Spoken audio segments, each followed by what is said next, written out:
Lymphocyte. ये T lymphocyte क्या करता है, जो भी वायरस अफेक्टेड सेल रहता है उसको मार देता है, उसको डिस्ट्रॉय कर जाता है, राइट। तो ये चीजें कुछ ऐसी है जो हमारे इम्यून सिस्टम बनाती है। फिर इम्यूनिटी अलग अलग टाइप की हो सकती है। जैसे हमारे शरीर में इननेट इम्यूनिटी, मतलब वो इनबॉर्न रहती है, हम कुछ चीजें बाय बर्थ लेके आ जाते हैं, तो ये इनबॉर्न इम्यूनिटी रहती है। हर एक की इनबॉर्न इम्यूनिटी, इननेट इम्यूनिटी अलग अलग लेवल की रहती है, कुछ लोगों की बहुत स्ट्रांग रहती है, कुछ लोगों की वीक रहती है। फिर एक और एक इम्यूनिटी है जिसको हम कहते हैं एक्वायर्ड इम्यूनिटी, मतलब जैसे जैसे हम बड़े होते रहते हैं, जब बच्चा जैसा बड़ा होता है तो वो अलग अलग पैथोजेंस को एक्सपोज होता है, तो उसके खिलाफ उसके शरीर में कुछ इम्यूनिटी बनना शुरू हो जाती है, इसको हम एक्वायर्ड इम्यूनिटी कहते हैं। अब ये एक्वायर्ड इम्यूनिटी है ना, जैसे वो क्या करते हैं, जैसे एंटीजन आ जाता है तो एक एंटीबॉडी बना देता है। अभी चिकन पॉक्स हो गया छोटे बच्चे को, तो उसका एक एंटीबॉडी बन गया उसके शरीर में, राइट। मीजल्स हो गया, उसका एंटीबॉडी बन गया। फिर और कुछ निमोनिया का कुछ आ गया, उसका एंटीबॉडी बन गया। गले का सोर थ्रोट हो गया, उसका कुछ बैक्टीरिया आ गया, उसका एंटीबॉडी बन गया। तो जैसे जैसे बड़ा बड़ा होता है, उसकी एक लाइब्रेरी बन जाती है पूरी एंटीबॉडीज की, राइट। तो ये हमें आगे चल के, ये एक्वायर्ड इम्यूनिटी जो आगे चल के हमें बहुत सारे बीमारियों से बचाता है। फिर कुछ है इम्यूनिटी जिसको हम पैसिव इम्यूनिटी कहते हैं। पैसिव इम्यूनिटी मतलब वो हमारे, हम कुछ बनाते नहीं है उसमें, हम किसी से उधार लेते हैं। It is a borrowed immunity, उधार लिए हमने। फॉर एग्जाम्पल, एक छोटा बच्चा बेबी है, माँ के पेट में है, उसका जन्म होता है, तो माँ से जो भी एंटीबॉडी आ गए हैं उसके शरीर में, तो वो उसके शरीर में आ जाते हैं और कुछ समय तक उसके शरीर में रहते हैं, 2-3 महीने तक, ताकि वो बहुत सारी बीमारियों से बच सकता है। तो इसको हम कहते हैं पैसिव इम्यूनिटी, मतलब हम उसने बोरो की है किसी से तो भी वो इम्यूनिटी। ओके, तो ये कुछ अलग अलग चीजों की इम्यूनिटी रहती। अभी हमारा इम्यून सिस्टम काम कैसे करता है वो बहुत जरूरी है मालूम होना। जैसे मैंने कहा था ना, एक सेल्फ और नॉन सेल्फ, ये दो चीजों को डिफरेंशिएट करता है ये हमारा इम्यून सिस्टम। अब ये कैसे डिफरेंशिएट करता है, हमारे शरीर में जितने भी सेल्स है उसके ऊपर कुछ प्रोटीन्स रहते हैं। तो ये जो इम्यून सिस्टम है, ये अपने खुद के प्रोटीन्स को पहचान जाता है और उसको इग्नोर करता है कि ये हमारा ही है, इसको कुछ करने की जरूरत नहीं है, इसको मारने की जरूरत नहीं है।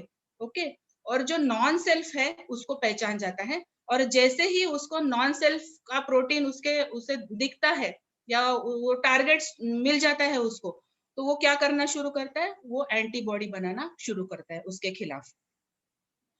अभी ये एंटीजन क्या होता है, एंटीजन एक कोई भी चीज है, जैसे कोई सब्सटेंस है जो इम्यून सिस्टम को स्टिमुलेट कर देता है, उसको हम कहेंगे एंटीजन। और एंटीबॉडी, जैसे मैंने कहा बी लिम्फोसाइट और टी लिम्फोसाइट, ये दोनों भी हमारे इम्यून सिस्टम का एक बहुत इंपॉर्टेंट पार्ट है। बी लिम्फोसाइट जैसे क्या करता है, वो एक स्पेसिफिक एंटीबॉडी बना देता है। जैसे कोई, जैसे मैंने अभी एक एग्जांपल दिया था, किसी को चिकन पॉक्स हो गया छोटे बच्चे को, तो उसके अगेंस्ट एक एंटीबॉडी बन गई, तो it is specific for that chicken pox, right. वो और कहीं नहीं एंटीबॉडी काम करेगी। फिर आता है मीजल्स है, तो उसको स्पेसिफिक अगेंस्ट मीजल एक एंटीबॉडी बन गई। तो इसलिए क्या होता है कि ये एंटीबॉडी बनाना शुरू कर देता है। अब जब फिर से वो आ जाता है वायरस, या फिर से वही एंटीजन शरीर में अंदर चला जाता है, तो ये बी लिम्फोसाइट उसको रिकॉग्नाइज कर जाता है, क्योंकि उसे पता है कि इसके पहले वो आ चुका है। उसको रिकॉग्नाइज करता है, वो एंटीबॉडी जो बनी है वो एंटीजन को के साथ जाके मिल जाती है और लॉक हो जाता है वो। अभी ये बी लिम्फोसाइट वो एंटीजन के साथ एंटीबॉडी बना के लॉक कर दिया, पर अभी उसको मारता नहीं है वो, राइट। बी लिम्फोसाइट का क्या क्या काम है, सिर्फ एंटीबॉडी बनाना, और एंटीजन के साथ जाके वो एंटीबॉडी लॉक हो जाती है। उसको वो मार्क कर देता है कि अभी तेरी मौत नजदीक है। Okay, he is marking his death, पर वो मारेगा नहीं वो बी लिम्फोसाइट उसको, राइट।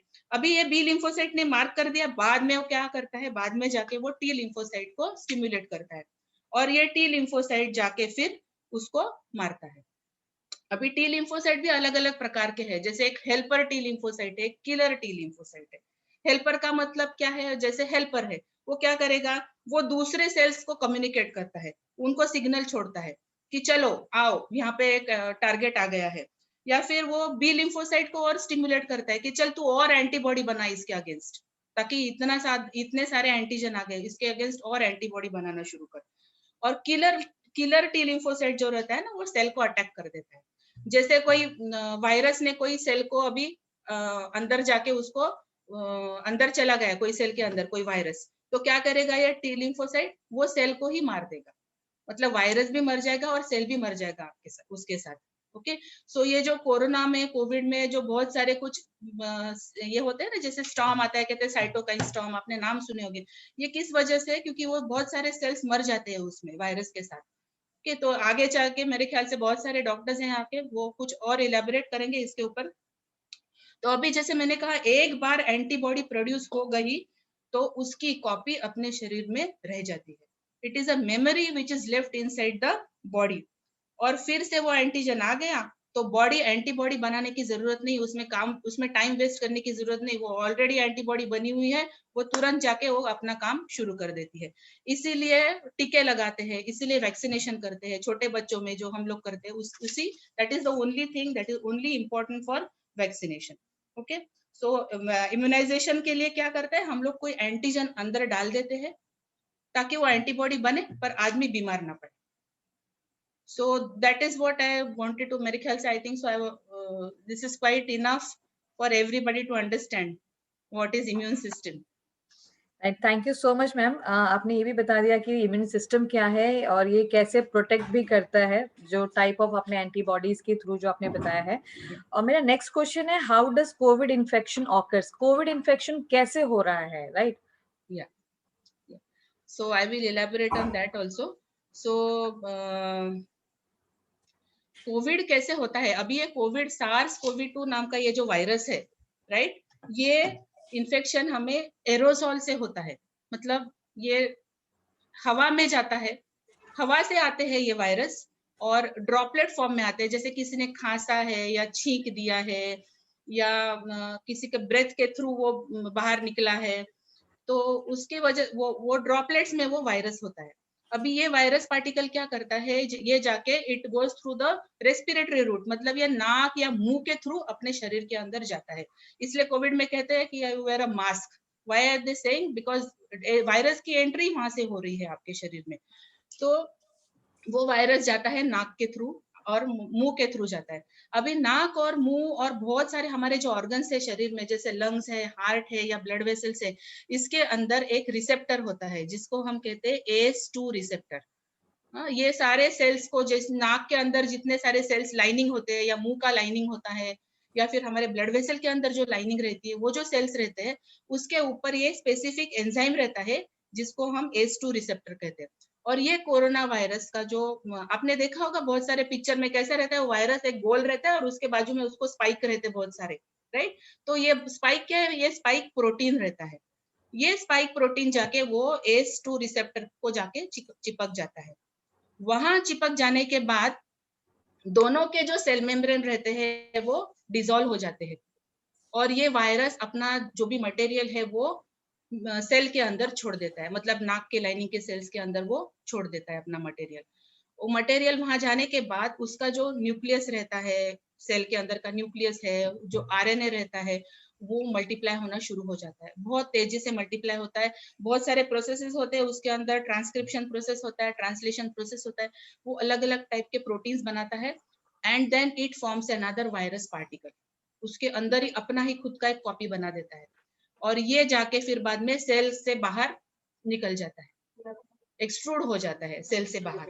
ओके, एंड देन फिर से अभी वो सेल के बाहर चला गया है, वो तो वो बहुत सारे ऑर्गन्स के अंदर चला जाएगा, अपना काम शुरू कर देगा and this person is a infective person. उसने फिर से खांसा या छींका या उसके सामने पास में कोई गया, वो बात कर रहा है, आपने उसके पास में गए तो वो ड्रॉपलेट से फिर से दूसरे व्यक्ति को इन्फेक्ट कर देगा।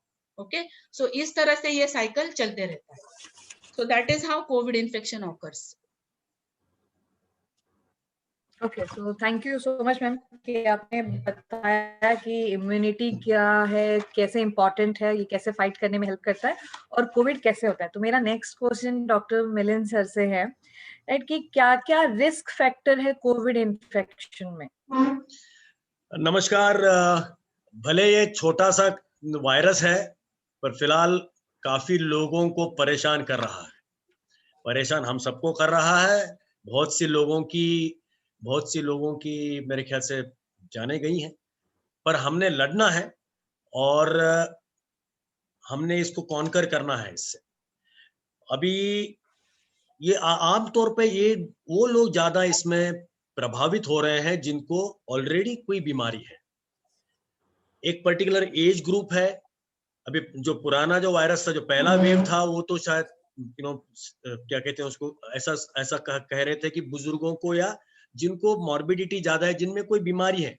आमतौर पे जिनको ब्लड प्रेशर है, डायबिटीज है, कैंसर है या कोई किडनी की बीमारी है, जिनकी इम्यूनिटी कम है, थायराइड का प्रॉब्लम है, तो वो उनको ज्यादा प्रिकॉशन लेना जरूरी है। उन पे ज्यादा ये असर करता है। अगर डायबिटीज है तो डायबिटीज में वो ज्यादा से ज्यादा फैलता है। अगर ऑलरेडी इम्यूनिटी कम है किसी कारणवश, तो काफी, तो उन सब लोगों में ये ज्यादा प्रभाव होता है जो ऑलरेडी किसी न किसी जिनको कोई बीमारी है या जिनकी इम्यूनिटी कम हो। क्योंकि जैसे अभी डॉक्टर सुपर्णा ने बताया कि अगर इम्यूनिटी कम है तो इम्यून सिस्टम, अगर हमारे जो सोल्जर हैं, हमारी जो सेना है, बॉडी की सेना जो इस बीमारियों के साथ लड़ने के लिए तैयार है, अगर वो कमजोर है तो वो हम पे हावी हो जाएंगे और हम पे वार करेंगे। तो उन लोगों पे ज्यादा असर करता है जिनकी इम्यून सिस्टम कम है। तो did I answer that question Pratima? Thank you so much sir. Right, तो अब जैसे आपने बताया कि रिस्क फैक्टर जो है वो क्या क्या है और किन लोगों को अफेक्ट कर सकता है, तो मेरा वैसे ही क्वेश्चन, क्योंकि हर फैमिली में अभी अगर हम देखें तो बहुत सारी फैमिलीज ऐसी हैं जिसमें लेडीज लोग प्रेग्नेंट हैं, राइट। तो मेरा next question doctor Rajesh sir से है, राइट। क्या वो बता सकते हैं कि इम्यूनिटी के बारे में ड्यूरिंग एंड आफ्टर प्रेगनेंसी, और किस तरीके के सप्लीमेंट सपोर्ट है जो हम दे सकते हैं? Good evening. एंड ये जो सवाल आपने पूछा है प्रतिमा जी, तो ऐसा है कि प्रेगनेंसी के बारे में अगर हम बोलें तो प्रेगनेंसी एक नेचर का बहुत यूनिक स्टेज होता है लाइफ में वुमन के।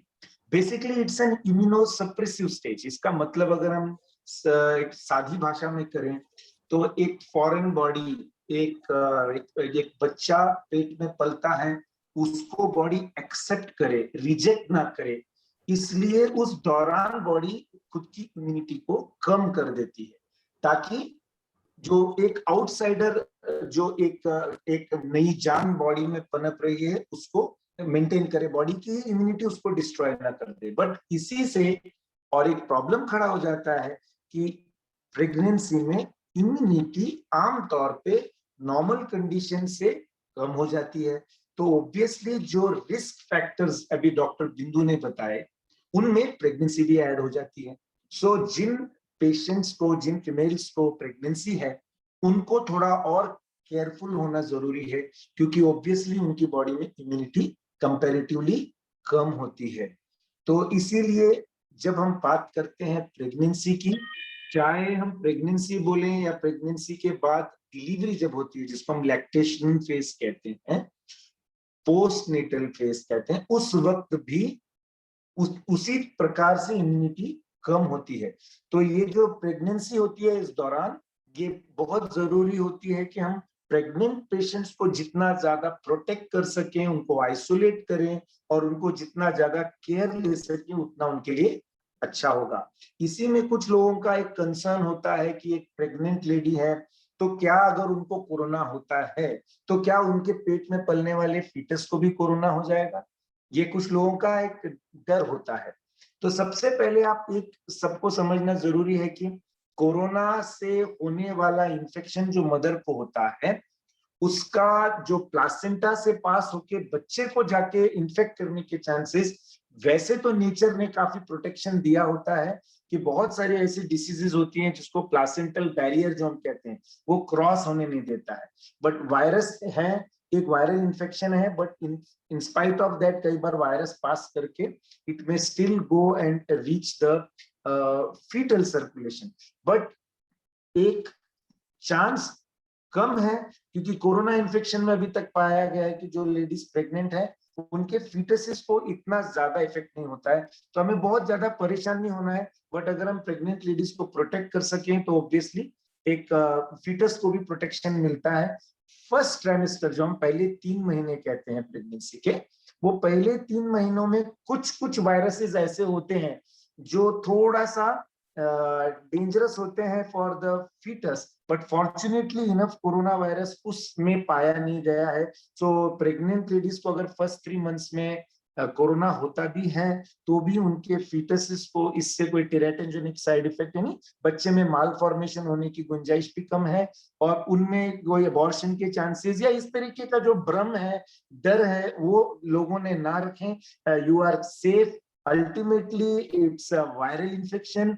बहुत सारे वायरल इन्फेक्शन हमको होते थे पहले भी। कोई प्रॉब्लम है कि it is having a certain more affection towards people who are having a high risk, तो उनमें थोड़ा ज्यादा डैमेज करता है। तो इसीलिए अगर हम प्रेग्नेंट लेडीज को आइसोलेट करें तो वी कैन।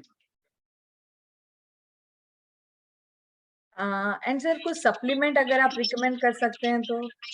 सर्टेनली, देखिए प्रेग्नेंट फीमेल्स में जैसे मैंने बताया ऑलरेडी उनकी इम्यूनिटी डाउन होती है। सो अगर हम ये ध्यान रखें कि उन लोगों को ऑलरेडी हम कुछ सप्लीमेंट्स तो मैंडेटरीली देना चाहिए। देखिए वैसे तो हम कहते हैं कि हर एक बच्चे से एडल्ट तक हर एक के फूड में डेफिशिएंसी होती है न्यूट्रिशनल सप्लीमेंट्स, इसलिए लेना जरूरी हो जाता है क्योंकि बहुत सारी इंपॉर्टेंट हमारे बॉडी को जो वेरी इंपॉर्टेंट विटामिन्स होते हैं, मिनरल्स होते हैं, ये कंपैरेटिवली प्रेग्नेंट लेडीज को और खास करके लैक्टेशनल लेडीज को इनकी ज्यादा जरूरत होती है क्योंकि उनकी बॉडी में ऑलरेडी इम्यूनिटी भी कम है। सो आयरन भी कम होता है तो उनको आयरन सप्लीमेंट हम देते हैं प्रेग्नेंट लेडीज को। So iron supplementation also protects, because किसी का अगर हीमोग्लोबिन कम है और अगर वो एनीमिक है तो anaemic people are always having already oxygen से रिलेटेड, इतना डिटेल में मैं एक्सप्लेन नहीं करूंगा, बट ऑलरेडी उनके अंदर बॉडी में हाइपोक्सिक कंडीशन होती है जिनके बॉडी में एनीमिया होता है। सो उन लोगों का अगर आप एनीमिया ट्रीट करते हैं, हीमोग्लोबिन बढ़ाते हैं, तो automatically the bodies immunity can easily fight and these patients can be protected. तो एक बेसिक सप्लीमेंटेशन का जो एक प्रोग्राम होता है वो हर प्रेग्नेंट लेडी ने फॉलो करना चाहिए, जिसमें हम बोलते हैं कि एक आयरन फोलिक का कॉम्बिनेशन लिया जाए, ठीक है। उसके बाद एक कैल्शियम सप्लीमेंटेशन हर लेडी ने लेना है क्योंकि उनके बॉडी में कैल्शियम का भी उतना, मैग्नीशियम और विटामिन डी इसका कॉम्बिनेशन लेना चाहिए। उसके बाद protein, protein is essence of your immunity क्योंकि आपकी बॉडी के एंटीबॉडीज बनाता कौन है? आपकी बॉडी में फाइनली जब आप सफिशिएंट अमाउंट में प्रोटीन्स लेंगे तो एंटीबॉडीज बनती हैं।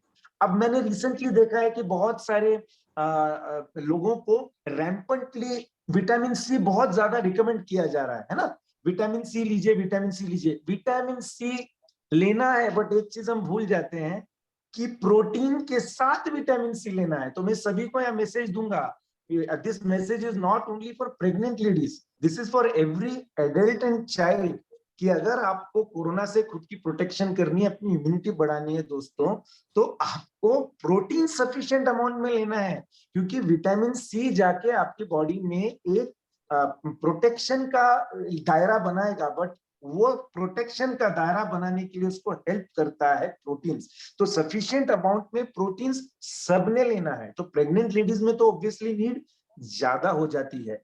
And last but not the least, again हमारी बॉडी की इम्यूनिटी बढ़ाने का देखें तो ये सब चीजें इंटरकनेक्टेड है।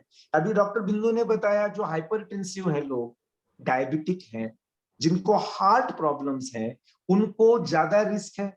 अब हम इसको अगर ऐसे कोरिलेट करें कि जिनको इन बीमारियों से, क्रॉनिक डिसऑर्डर से खुद को बचाना है, उन्होंने अपनी बॉडी में सफिशिएंट अमाउंट में ओमेगा 3 फैटी एसिड्स लेने चाहिए।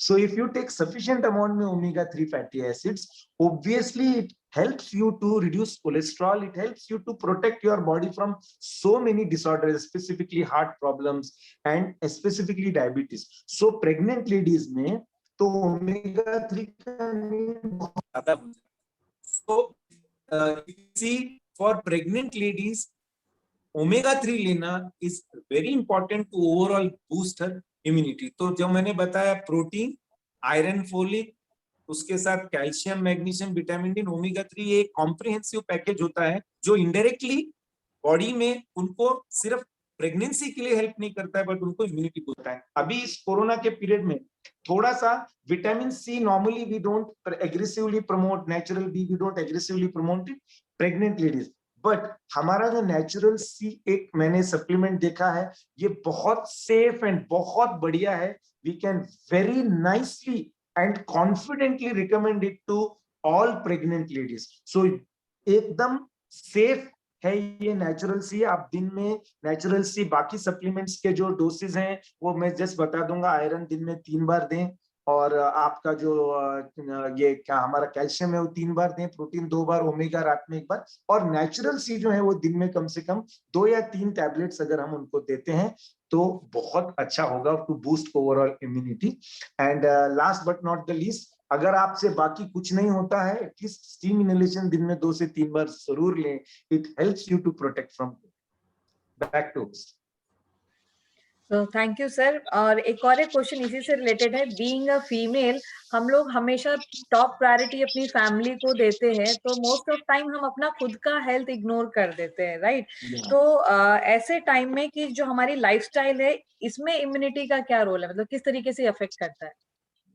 ऑब्वियसली अभी जैसे मैंने बताया था, एक प्रेग्नेंट लेडी प्रेग्नेंट होने के पहले उसकी बॉडी में एक, हम लोग सिंपल बैंक की तरफ अगर हम देखें, एक बैंक बैलेंस हर एक के पास सफिशिएंट होना चाहिए. हम कहते हैं बैंक में अगर सफिशिएंट बैलेंस है तो जब पैसे की जरूरत है हम बैंक से विड्रॉ करके यूज कर सकते हैं. So pregnancy is a stage where there is an extra requirement over and above the normal condition.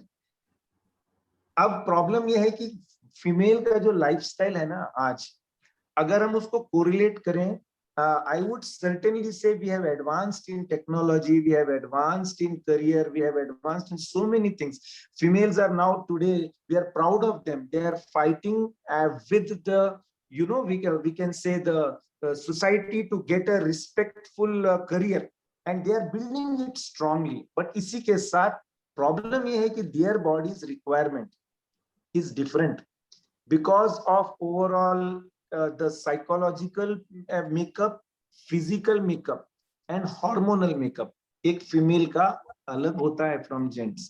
इसलिए स्त्रियों को आयरन की जरूरत ज्यादा होती है क्योंकि उनको एक मासिक धर्म, एक मेंस्ट्रुअल साइकिल में उनके बॉडी से ज्यादा ब्लड फ्लो के साथ कैल्शियम निकलता है, आयरन निकलता है, vitamin. So all this blood lost means all the nutrients are lost. ये एक प्रॉब्लम है. दूसरा ये है कि फीमेल्स आजकल, you know what we के, अभी मैं इसको अगर बहुत इंटरेस्टिंगली बताऊं, there are 2 different lifestyles. One is rural lifestyle, one is urban lifestyle. Rural lifestyle में अगर हम देखेंगे तो फीमेल्स का जो लाइफस्टाइल है, that is like more so nutritional deficiencies occur because of a typical mindset. Gents को पहले खिलाना है, फिर ही वो खाएगी, बच्चों को पहले खिलाना है, फिर ही वो खाएगी. घरों में पूरा एक टिपिकल कल्चर, एक एनवायरनमेंट होता है कि सब रिस्पॉन्सिबिलिटी फीमेल को ही है. घर का साफ सफाई से लेके बर्तन धोना, खाना बनाना, everything she has to do. She is, you know, see, so obviously family की इतनी बड़ी रिस्पॉन्सिबिलिटी उस पे होती है, तो एक तरफ से उसकी बॉडी की नीड ज्यादा है और दूसरी तरफ से उनको रिस्पॉन्सिबिलिटी भी ज्यादा होती है. तो बहुत ज्यादा न्यूट्रिशनल गैप देखते हैं हम फीमेल्स में, इम्प्रॉपर नॉलेज होने के कारण न्यूट्रिशन का और इम्प्रॉपर डाइट के कारण. और इसके कॉन्ट्रास्ट में हम सिटी में अगर देखें तो सिटी में बोलते हैं ना, कमी नहीं है, लॉट ऑफ अवेलेबिलिटी है नॉलेज का.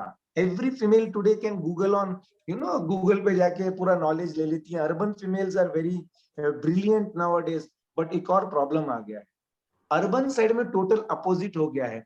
द लाइफस्टाइल इज लाइक थोड़ा सा, जिसको हम बोलेंगे कि ऑफिस जाना है, जॉब करना है, कोई सॉफ्टवेयर इंजीनियर है फीमेल, तो कोई डॉक्टर है, तो कोई किसी का बहुत डिमांडिंग प्रोफेशन है. स्ट्रेस कितना ज्यादा है, उस पे बच्चों को संभालना. सिटी में सब न्यूक्लियर फैमिलीज हो चुकी हैं, वो इच्छा रह के भी टाइम पे खा नहीं सकती. रूरल एरिया में उसको इच्छा है बट उसको खाने नहीं देते. सिटी में उसकी इच्छा है लेकिन वो वक्त पे खा नहीं सकती क्योंकि उसका जॉब डिमांड है, वर्क डिमांड है. और इसके कारण, और तीसरा एक प्रॉब्लम अर्बनाइजेशन में और एक आ गया है, जंक फूड की अवेलेबिलिटी. यहाँ थोड़ा उल्टा हो गया, रूरल एरिया में कम खाने से उनको प्रॉब्लम्स होती हैं. सिटी एरिया में क्या हो रहा है, जंक फूड की अवेलेबिलिटी. रास्ते पे आते जाते हम लोग ना बहुत सारे वो इतना सब मिलता है आजकल सिटीज में, फास्ट फूड इतने आइटम्स मिलते हैं, वो न्यूट्रिशन नहीं देते हैं, उल्टा वो आपकी हेल्थ को डैमेज करते हैं। और थोड़ा ये फास्ट फूड की तरफ का inclination, I may not be biased, but थोड़ा सा फीमेल्स में थोड़ा ज्यादा इच्छा रहती है, they would like to have that tasty food, but it is rather having a nutritional deficiency की तरफ वो ले जाता है। तो ये सब चीजों के कारण आज ओवरऑल ये न्यूट्रिशनल डेफिशिएंसी या न्यूट्रिशनल गैप निर्माण होने के कारण बॉडी में इम्यूनिटी कम हो जाती है। So therefore females always require a regular supplementation to maintain their health. ये बात सब लोग नोट कर लीजिए कि सप्लीमेंट वर्ड का मीनिंग ये होता है कि जो आपके शरीर को बहुत जरूरी है, बहुत इंपॉर्टेंट है, जो आपको लेना ही लेना है, जो आपके शरीर को खाने से संभव नहीं मिलता है, वो डेफिशिएंसीज को कवर करने के लिए आपको सप्लीमेंटेशन लेना बहुत जरूरी है। और इसलिए एक लास्ट पॉइंट मैं ये बताऊंगा कि एक एज जब होती है ना 40 प्लस की, तब तक क्या होता है, आपका बॉडी में न्यूट्रिशनल डेफिशिएंसी बहुत लंबे तौर पे निर्माण होने के कारण 40 प्लस के एज में बहुत सारी प्रॉब्लम शुरू हो जाती है। ऑस्टियोपोरोसिस, बोन्स वीक हो गई, जॉइंट्स में प्रॉब्लम आता है, ऑस्टियोमाइलाइटिस, अब सबसे बड़ा ऑस्टियोआर्थराइटिस, आई एम सॉरी, उसके बाद सबसे ये जो एक बहुत बड़ा प्रॉब्लम खड़ा हो जाता है फीमेल्स के अंदर, आयरन डेफिशिएंसी बहुत ज्यादा हो जाती है। इसलिए सप्लीमेंट उस एज में डॉक्टर्स रिकमेंड करते हैं। 40 प्लस में जाके आपका बैंक बैलेंस तो जीरो हो चुका है, तब ज्यादा फायदा नहीं है।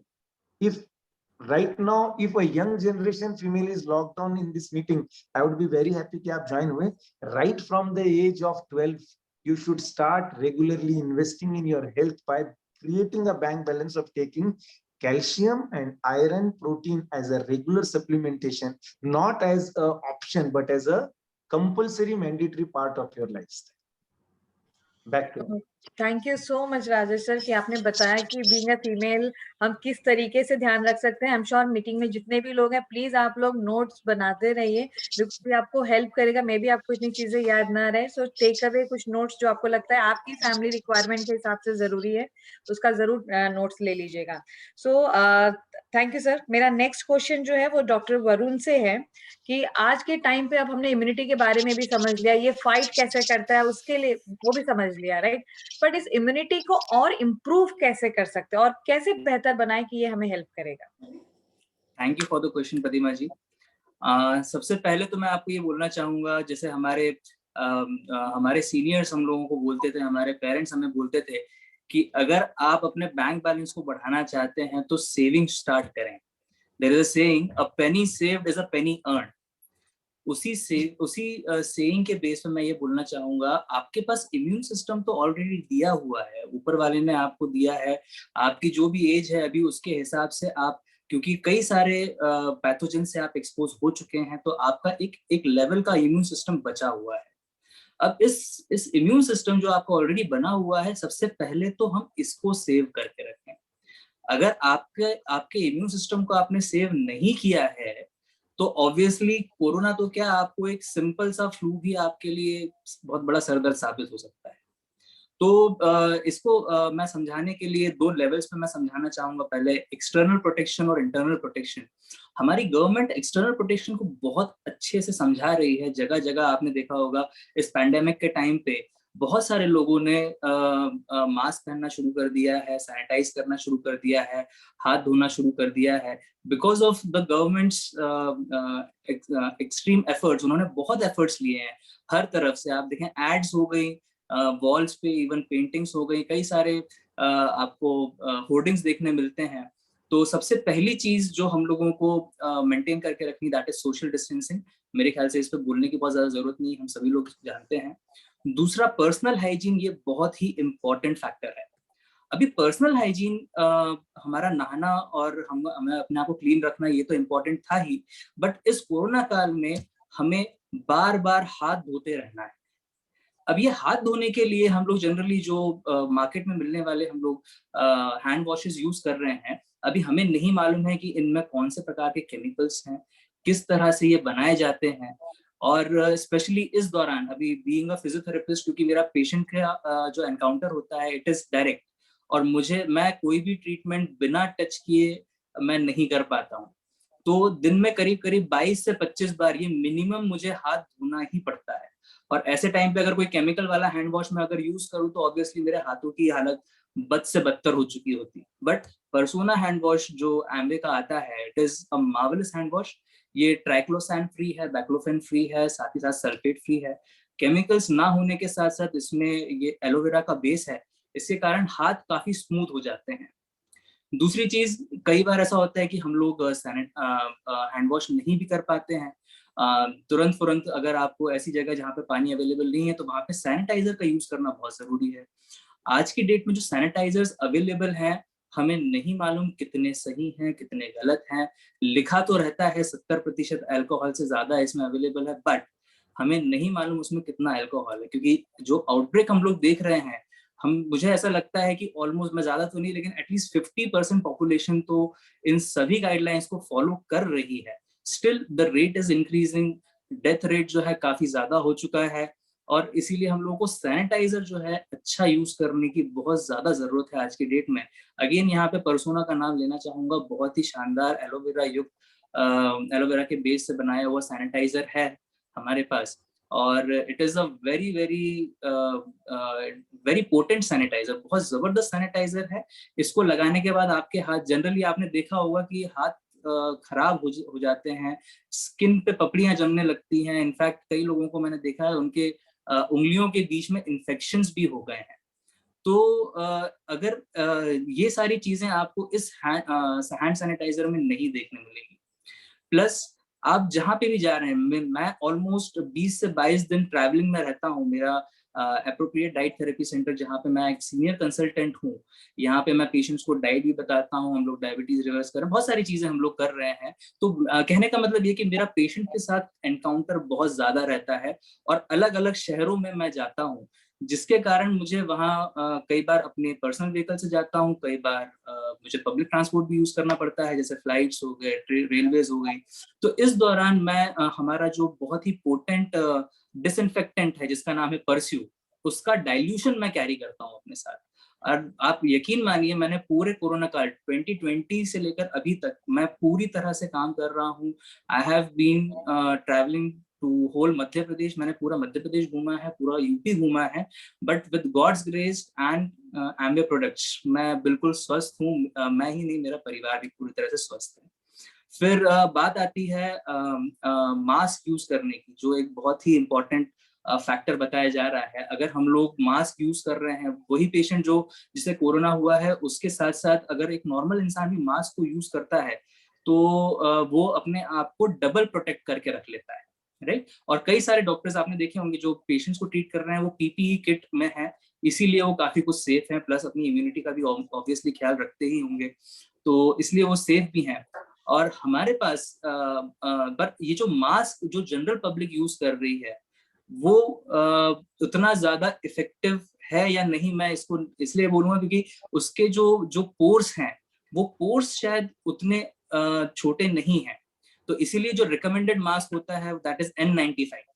बट जैसा हम लोगों को मालूम है, अभी हमारे यहाँ भोपाल में, मैं भोपाल से हूँ असल में, तो भोपाल में रेमडेसिविर जो एक रेगुलर एंटीबायोटिक जो जरूरी है आज की डेट में, वो तक नकली पकड़ाई गई है। तो अब मास्क के बारे में आप क्या बोल सकते हैं, वो सही होगा कि नहीं? तो उसको एनकाउंटर करने के लिए वाइल्डक्राफ्ट द्वारा बनाया हुआ एम्वे में मिलने वाला W95+ मास्क है। It is a very potent mask, 3 layer युक्त मास्क है, बहुत ही अच्छी क्वालिटी की चीज है। इसको आप किसी को भी रिकमेंड करें, एंड आप आंख बंद करके इसको रिकमेंड कर सकते हैं। It is the best mask available in this situation. ये आपके 3 माइक्रोन तक के पैथोजेंस को अंदर नहीं घुसने देता है। इसका डायमीटर इतना बढ़िया है कि 3 माइक्रोन तक के पैथोजेंस को अंदर नहीं घुसने देगा। इनफैक्ट 0.3 माइक्रोन के पार्टिकल्स को भी ये अंदर नहीं घुसने देता, तो आपको पोल्यूशन से भी बचाएगा, है ना। देन अगेन हमारे पास जो भी वेजिटेबल्स और फ्रूट्स जो हम लोग आज ले रहे हैं, वो पता नहीं कितने अच्छे हैं या कितने साफ हैं। उनको इन्फेक्शन फ्री करने के लिए एम्वे का वेजी वॉश हम लोग यूज करते हैं हमारे घर में रेगुलरली। तो इस तरह से आप एक्सटर्नली तो अपने आप को प्रोटेक्ट कर सकते हैं। What about internal? अभी इम्यून सिस्टम के बारे में काफी सारी बातें हुई हैं, और बहुत ही बढ़िया तरीके से हम मुझे लगता है हमारे जितने भी व्यूअर्स हैं उन लोग समझ चुके होंगे कि इम्यून सिस्टम क्या होता है। अब इम्यून सिस्टम को, जैसा क्वेश्चन आपने पूछा था कि इम्यून सिस्टम को बेटर बनाने के लिए और उसको बचाए रखने के लिए हमको क्या करना चाहिए, तो थोड़ा सा उसकी फंक्शनिंग अगर हम लोग समझ लें, हमारी बॉडी जब काम करती है तो उसको कुछ बेसिक फैक्टर्स चाहिए रहते हैं। अगर बायोकेमिस्ट्री में हम लोग थोड़ा सा जाएं तो कोई भी केमिकल रिएक्शन उसके ऊपर 3 चीजें काम करती हैं। एक है टेम्परेचर, दूसरा है प्रेशर और तीसरा है पीएच। तो देखा जाए तो बॉडी का टेम्परेचर हमारे बिल्कुल मेंटेन्ड है, वो हमारा होम्योस्टैसिस के थ्रू मेंटेन्ड रहता है 37 डिग्री सेंटीग्रेड या 98.6 डिग्री फ़ारेनहाइट, ऑब्वियसली सबका मेंटेन रहता है। दूसरा एटमॉस्फेरिक प्रेशर, उसमें कोई चेंजेस नहीं होते। तीसरी चीज जो है पीएच, ये पीएच जो है इसका एक बहुत बड़ा रोल होता है। जितने भी लोग आईसीयू में एडमिट होते हैं ये इसको रेगुलरली मॉनिटर किया जाता है। तो पीएच को रेगुलेट करने के 2 मेजर फैक्टर्स होते हैं। It is regulated by your respiration and metabolism. मतलब आप जो सांस ले रहे हैं, आप जो हवा अंदर ले रहे हैं, उससे ये इसका रेगुलेशन होता है। साथ ही साथ आपका जो आप खाना खाते हैं इससे भी इसका रेगुलेशन होता है। अब अपन बात करते हैं रेस्पिरेशन की, या सांस जब आप ले रहे हैं, जब जो हवा आप अंदर खींच रहे हैं, क्योंकि इसमें बहुत सारे पार्टिकल्स हैं, ऐसे डस्ट पार्टिकल्स से लेकर कई सारे ऐसे एलर्जेंस हैं, जैसे बालों के रेशे हो गए या पोलन्स हो गए। ये सारी चीजें ऐसी हैं जो आपकी बॉडी में जाके इम्यून सिस्टम को ट्रिगर अप करेगी, और अगर इम्यून सिस्टम इन सब चीजों से लड़ने में लगा रहा तो ऑब्वियसली एक समय के बाद वो वीक हो जाएगा। तो इस चीज को काउंटर एक्ट करने के लिए हम लोगों को एयर प्यूरिफिकेशन पे ध्यान देना चाहिए। और एयर प्यूरिफिकेशन में हमारे पास 2 बहुत ही शानदार प्रोडक्ट्स हैं जिनका नाम है atmosphere mini and atmosphere drive. Atmosphere mini आपके रूम को ऑक्सीजन चेंबर में कन्वर्ट कर देगा, और एटमॉस्फेयर ड्राइव आपकी कार को ऑक्सीजन चेंबर में कन्वर्ट कर देगा। ये जो एयर प्यूरिफायर्स हैं, they have been approved by British foundation of allergy, और ये पार्टिकल साइज 0.0024 माइक्रॉन्स तक के पार्टिकल्स को ये पूरी तरह से क्लियर आउट कर देते हैं। आपके कमरे में, आपकी गाड़ी में इस प्रकार की कोई भी माइक्रॉन्स बचेंगे ही नहीं, पार्टिकल्स बचेंगे ही नहीं।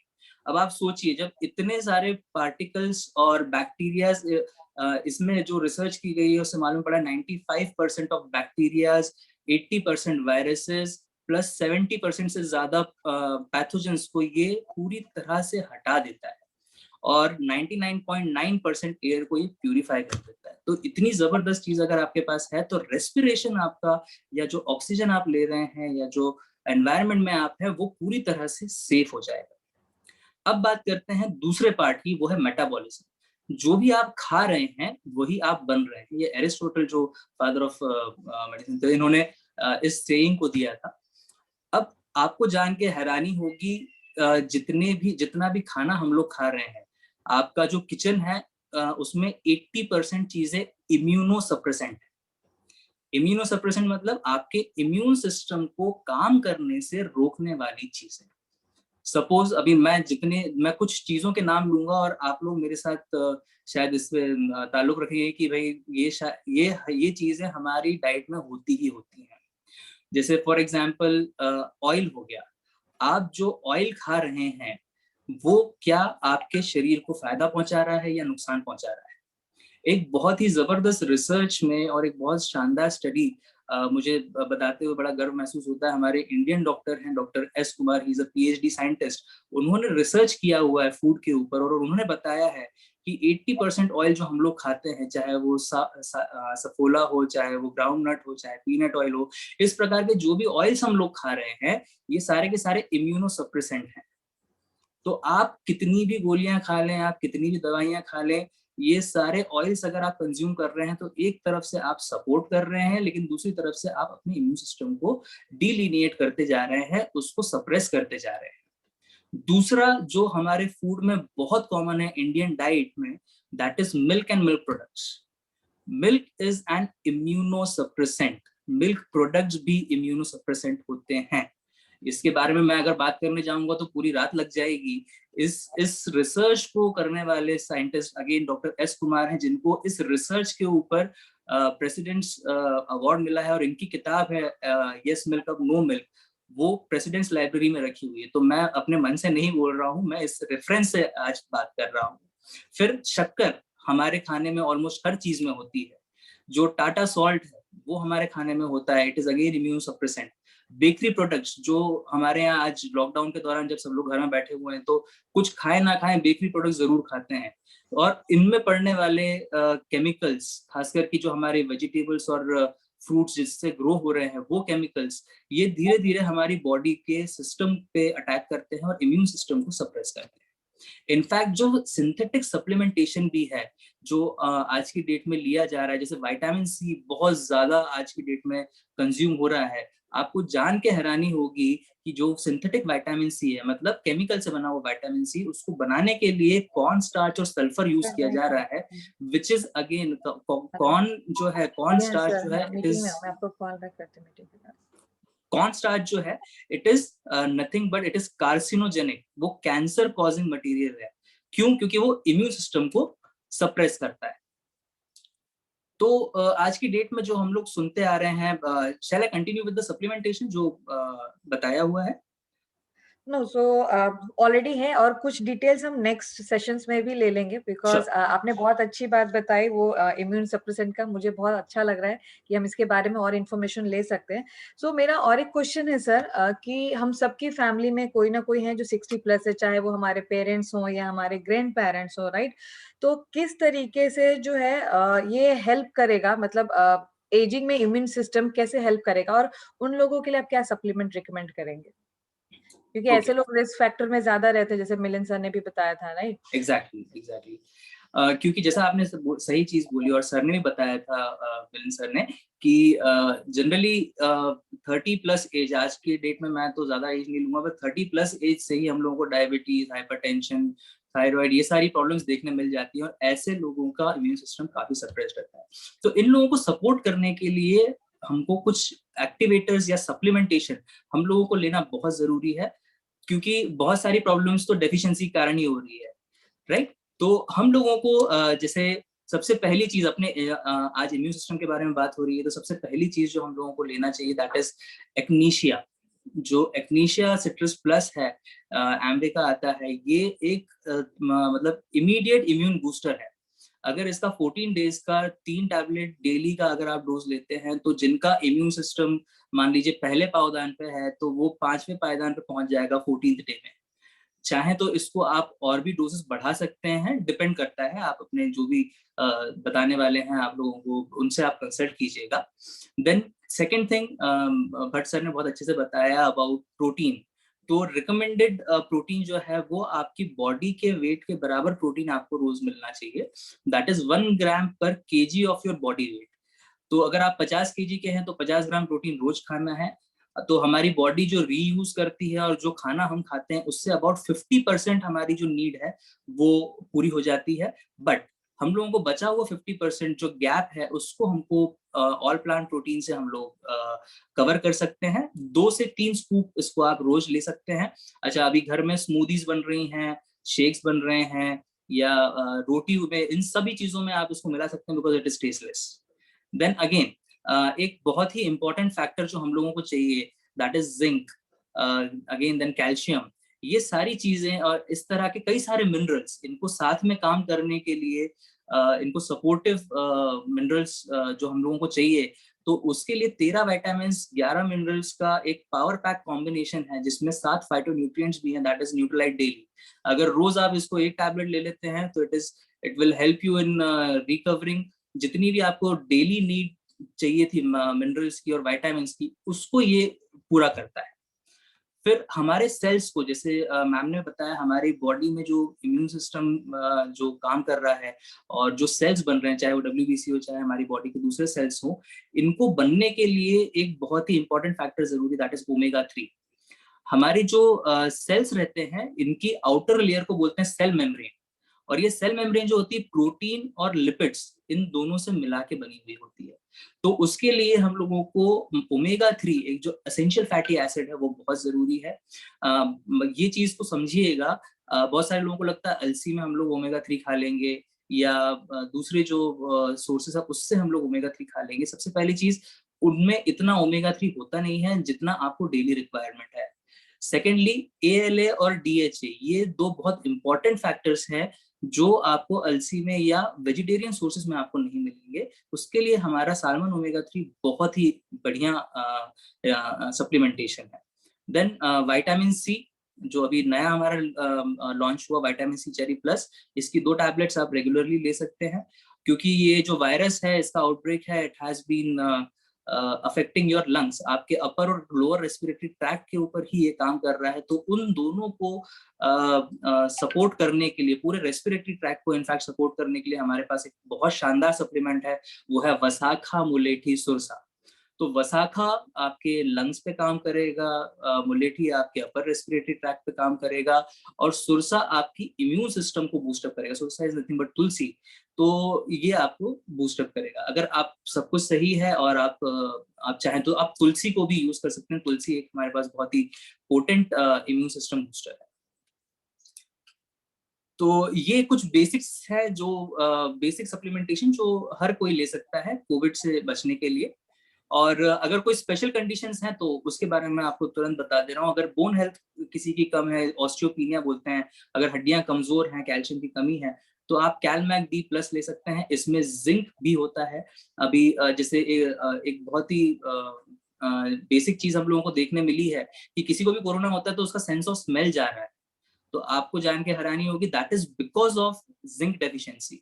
तो Nutrilite daily and Calmag D plus will help you in improving your zinc concentrates. Then अगर आपकी बॉडी में आयरन की कमी है, सर काफी कुछ भट्ट सर इस पर काफी अच्छा बता ही चुके हैं, तो आपके पास अगर हीमोग्लोबिन सही नहीं है, आपके हीमोग्लोबिन के लेवल सही नहीं है, तो ऑक्सीजन की कमी आपकी बॉडी में होने के ज्यादा चांसेस हैं। तो चेरी आयरन आप बिल्कुल ले सकते हैं।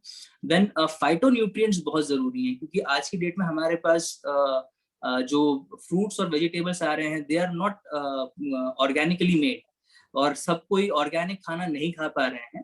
तो आप एक कॉन्सेंट्रेटेड फ्रूट्स एंड वेजिटेबल्स अगर लेते हैं तो इसमें आपको बहुत ही जबरदस्त फाइटोन्यूट्रिएंट्स और बायोफ्लेवोनॉइड्स का कॉम्बिनेशन मिलता है, जो आपके बॉडी के सेल्स को और बायोकेमिकल रिएक्शंस को होने में हेल्प करता है, उनको स्पीड अप करता है, नॉर्मलाइज करता है, साथ ही साथ एंटीऑक्सीडेंट की तरह काम करता है। देन गट हेल्थ, अभी बाकी सारी चीजों की तो बात हो गई, लेकिन हमारी जो गट है या हमारा जो डाइजेशन है उसको अच्छा रखने के लिए, बिकॉज जो हमारा लिवर है, आप अगर केमिकल वाले सप्लीमेंट्स या दवाइयां खा रहे हैं तो जो भी उसका नेगेटिव इफेक्ट है वो लिवर अपटेक कर रहा है। तो लिवर को भी क्लेंस होने की जरूरत है। For that we need milk thistle. आप 2 टैबलेट रोज अगर मिल्क थिसल की अपने सप्लीमेंटेशन में ऐड करते हैं तो it will help you in completely, you can say, ये लिवर का वैक्यूम क्लीनर है, उसकी सारी गंदगी और उसको सपोर्ट करना, ये बहुत ही जबरदस्त प्रोडक्ट है जो लिवर की हेल्थ को अच्छा रखेगा। देन आपकी गट हेल्थ को अच्छा रखने के लिए फाइबर एंड AVH, ये आप रेगुलरली ले सकते हैं, बहुत ही बढ़िया प्रोडक्ट्स हैं। And the last one is, अभी देखा है कि एक टर्म है पोस्ट कोविड सिंड्रोम। इसमें देखा जाता है कि जो पेशेंट रिकवर हो गए हैं कोविड से, उन लोगों की हेल्थ काफी डाउन है, उनके एनर्जी लेवल्स बहुत कम हैं। तो जो हमारे फाउंडेशन सप्लीमेंट्स हैं उनके साथ साथ अगर कोएंजाइम Q10 ऐड करें तो उनके एनर्जी लेवल्स की प्रॉब्लम उनकी खत्म हो जाएगी और बहुत ही अच्छे से वो अपने आप को कोप अप कर पाएंगे। So, thank you so much Varun sir, आपने इतना डिटेल में इंफॉर्मेशन दिया। ये बहुत इंपॉर्टेंट है कि हम जो भी सप्लीमेंट ले रहे हैं हमें एक बेसिक नॉलेज हो कि वो क्या काम करते हैं और किस तरीके से हमारे बॉडी को हेल्प करेंगे इस खतरनाक बीमारी से फाइट करने के लिए, राइट। और अब जो मेरा नेक्स्ट क्वेश्चन है वो है डॉक्टर तृप्ति जोशी से। मैम, मैं जानना चाहती हूँ कि पहले भी कोविड का एक वेव हम झेल चुके हैं, राइट, और अब ये सेकेंड वेव है, और जिस तरीके की जो न्यूज हम रोज सुनते हैं वो और ज्यादा डरावनी लग रही है, राइट। तो कैसे ये फर्स्ट वेव और सेकेंड वेव एक दूसरे से डिफरेंट है? Okay, good evening everyone. Thank you Pratima ji, आपने मुझे मौका दिया आज इतने ऑडियंस के सामने बात करने के लिए। Thank you Amway.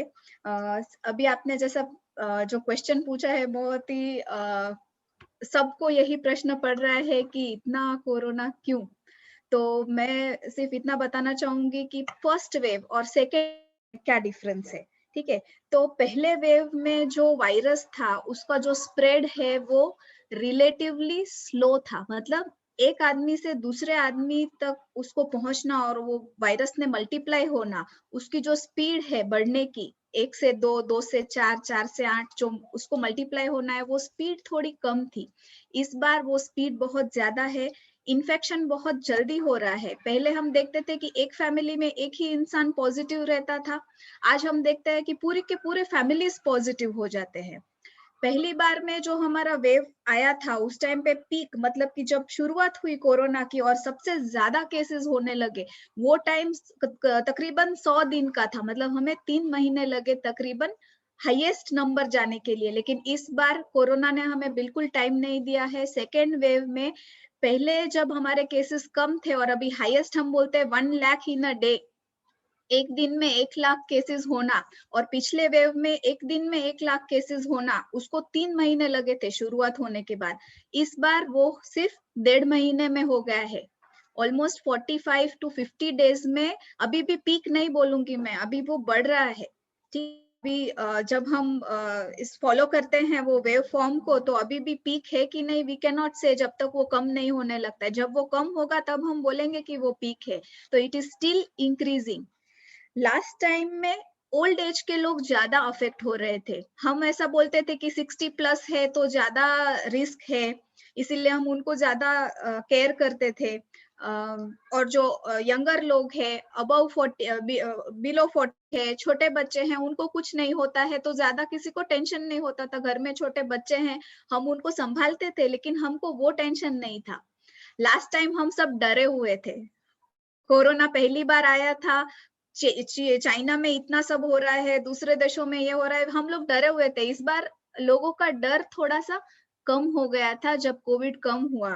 अक्टूबर नवंबर में सब रिलैक्स हो गए थे, नॉर्मल रूटीन सबने शुरू कर दिया था। जब हम तैयार नहीं थे उस टाइम पे अटैक हुआ है, इसीलिए वो ज्यादा बढ़ रहा है। ठीक है, लास्ट टाइम में फुल कंप्लीट लॉकडाउन था, इस बार पार्शियल लॉकडाउन है, क्योंकि सरकार को, पॉलिटिशियंस को भी अपना इलेक्शंस करना है, कुंभ मेले शुरू है, होली खेल रहे हैं लोग, एक दूसरे को मिल रहे हैं। औरंगाबाद महाराष्ट्र में लोग हल्दी कुमकुम करते लेडीज। ठीक है, लोगों ने थोड़ा लाइफस्टाइल चेंज किया है, लेकिन अभी भी वो सब शुरू है। शादियों में जाते हैं जहाँ पे 50 लोगों की एंट्री रहती है, वहां पे सिटी के बाहर ज्यादा लोगों को बुला सकते, तो लोग सिटी के बाहर शादियां रखते हैं जहाँ 200-250 लोगों को बुलाते हैं।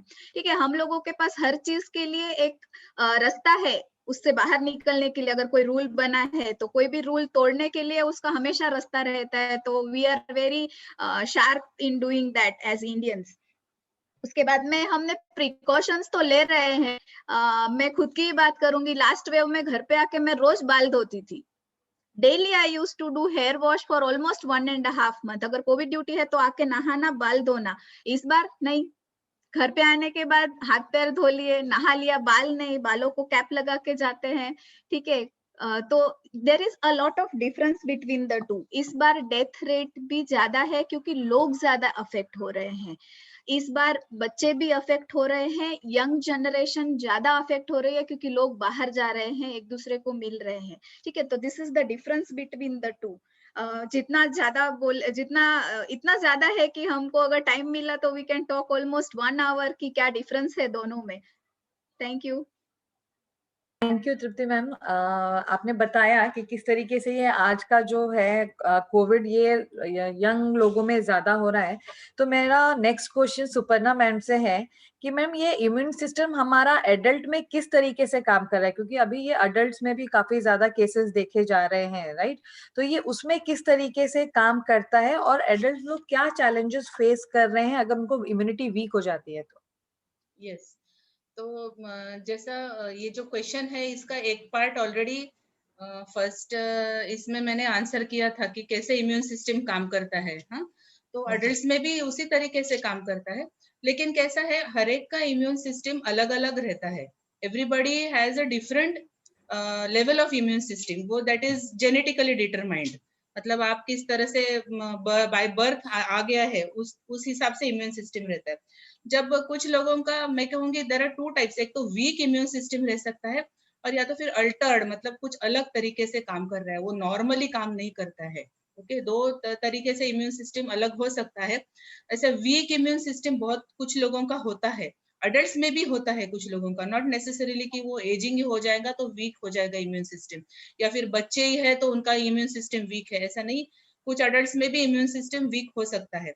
तो ये वीक इम्यून सिस्टम किस तरह से मैनिफेस्ट करता है, मतलब हमें कैसे समझ में आएगा कि हमारा इम्यून सिस्टम वीक है किसी अडल्ट को? तो जिनको बार बार इन्फेक्शन होते रहते हैं, तो जैसे कुछ सोर थ्रोट हो रहा है, रेस्पिरेटरी इन्फेक्शन है वो बार बार हो रहे हैं, या तो फिर निमोनिया हो गया है, या फिर लूज मोशंस हो रहे हैं, डायरिया, ये सब बार बार हो रहा है, या एब्सेस होते हैं, कुछ लोगों को स्किन के ऊपर बॉइल्स हो जाते हैं, बहुत बार आता है उनको, या एब्सेस हो जाते हैं, तो वो भी एक इम्यून सिस्टम की निशानी है। कुछ लोगों को ये स्टाई होता है आंखों में, जिसको हम मराठी में रांजणवाड़ी बोलते हैं, तो स्टाई रहता है, दैट इज ऑल्सो इन्फेक्शन। वो टिपिकल एक निशानी रहती है कि इनका इम्यून सिस्टम वीक हो गया है। बार बार इन्फेक्शन होते रहते हैं, या तो फिर ब्रोंकाइटिस होता है, स्किन इन्फेक्शन होते हैं, तो ये कुछ निशानियां हैं जैसे उनकी इम्यून सिस्टम वीक हो रही है। और कुछ लोगों की इम्यून सिस्टम अल्टर्ड रहती है, अल्टर्ड मतलब वो अलग तरीके से काम करती है, जैसे हाइपर सेंसिटिविटी बोलेंगे उसको, एलर्जिक रिएक्शंस हो जाते हैं बहुत, या तो फिर कुछ ऐसे डिसऑर्डर्स रहते हैं जो, जैसा मैंने फर्स्ट मेरे पहले क्वेश्चन में कहा था कि हमारा इम्यून सिस्टम सेल्फ और नॉन सेल्फ को रिकॉग्नाइज करता है। सेल्फ वाला जो ऑर्गन्स, हमारे जो सेल्फ के जो सेल्स होते हैं उसको रिकॉग्नाइज करते हैं, उसको इग्नोर कर देता है। लेकिन नॉन सेल्फ है, जैसे कोई वायरस आ गया, बैक्टीरिया आ गया शरीर में, तो वो नॉन सेल्फ हो गया, तो उसको पहचान के उसको मारता है। तो ये तो नॉर्मल इम्यून सिस्टम है, पर कभी कभी क्या होता है कि हमारा इम्यून सिस्टम अल्टर्ड तरीके से काम करना शुरू करता है और सेल्फ को भी पहचानना बंद करता है। तो सेल्फ के जो प्रोटीन्स रहते हैं, सेल्फ के जो सेल्स रहते हैं, उसको भी जब पहचानना बंद हो जाता है तो वो अपने ही सेल्स को मारना शुरू करता है। So that is called as auto immune, मतलब खुद के ही शरीर को मार रहा है, that is auto immune disorder. ऐसे बहुत सारे ऑटो इम्यून डिसऑर्डर कुछ कुछ लोगों को रहते हैं, जैसे एसएलई रहता है किसी लोगों को, कुछ लोगों को अल्सरेटिव कोलाइटिस रहता है, आजकल बहुत लोगों को होता है अल्सरेटिव कोलाइटिस, उसका भी इंसिडेंस बढ़ गया है काफी। तो ये लूज मोशंस, ब्लडी स्टूल्स वगैरह ऐसे मैनिफेस्ट होते रहते हैं। तो ऐसे लोगों का भी इम्यून सिस्टम अल्टर्ड रहता है, तो ये भी अडल्ट्स में ही होता है। तो ये लोगों को भी काफी रिस्क रहता है कोई इन्फेक्शन होने का, और अभी कोविड के इरा में तो कोविड-19 होने का बहुत ज्यादा रिस्क रहता है। So I think so that was what you meant Yes, by your question. Have I answered it, Pratima? yes, ma'am. Thank you so much. जब तृप्ति मैम बात कर रही थी तो तृप्ति मैम बता रही थी एडल्ट के बारे में भी, तो सेम केस जो है वो बच्चों के साथ भी है, राइट? तो तृप्ति मैम, मेरा अगेन आपसे क्वेश्चन है कि अब क्योंकि लॉकडाउन है, बच्चे घरों में ही बंद है, राइट? तो उनकी लाइफस्टाइल कंप्लीटली इनएक्टिव हो गई, और हम सबके घरों में बच्चे हैं, राइट? और हम देख रहे हैं कि पहले वो जितना फिजिकल एक्टिविटी करते थे अब वो चीज नहीं है। तो ये इनएक्टिव लाइफस्टाइल जो आ गई है बच्चों के अंदर, राइट? तो इससे क्या जो है हम किस तरीके से बच्चों को प्रिवेंट कर सकते हैं इस पर्टिकुलरली जो है डिजीज से? क्योंकि ये अभी आप देखोगे बच्चों में भी ये डिजीज बहुत ज्यादा है, और ऐसे केसेस हमारे ही एक कलीग के बच्चे को हम देख रहे हैं। तो हम वो देख रहे हैं कि पहले लास्ट जो, जैसे आपने बताया था फेज 1 और फेज 2 का डिफरेंस, तो फेज 1 में वैसे केसेस नहीं थे बच्चों में, बट अब ये है। तो क्या ये इनके इनएक्टिव लाइफस्टाइल की वजह से में भी हो सकता है? तो कैसे इनएक्टिव जो इनकी लाइफस्टाइल हो गई है, ये एक तरीके का चैलेंज हो गया है जो इनकी इम्यूनिटी को शायद वीक कर रहा है, या फिर वीक हो रहे हैं इस वजह से, तो इसको हम कैसे काउंटर कर सकते हैं? Okay, thank you. बहुत ही अच्छा क्वेश्चन है। और अभी हम देख रहे हैं कि बच्चों में भी कोरोना इन्फेक्शन जो हो रहा है, सब इन्फेक्ट होते हैं, लेकिन उसके जो इफेक्ट्स है या एडवर्स जो ज्यादा प्रमाण में इन्फेक्शन होना, हॉस्पिटल होना, वो प्रमाण भी बच्चों का इंक्रीज हुआ है। वो इंक्रीज इसीलिए है क्योंकि नंबर ऑफ केसेस ज्यादा है। अगर हम पूरे नंबर ऑफ केसेस में से बच्चों के केसेस देखेंगे तो रिलेटिवली वो एडल्ट्स के कंपैरिजन में कम है, लेकिन पिछले वेव के कंपैरिजन में ज्यादा है। तो इसके बहुत सारे रीजंस है।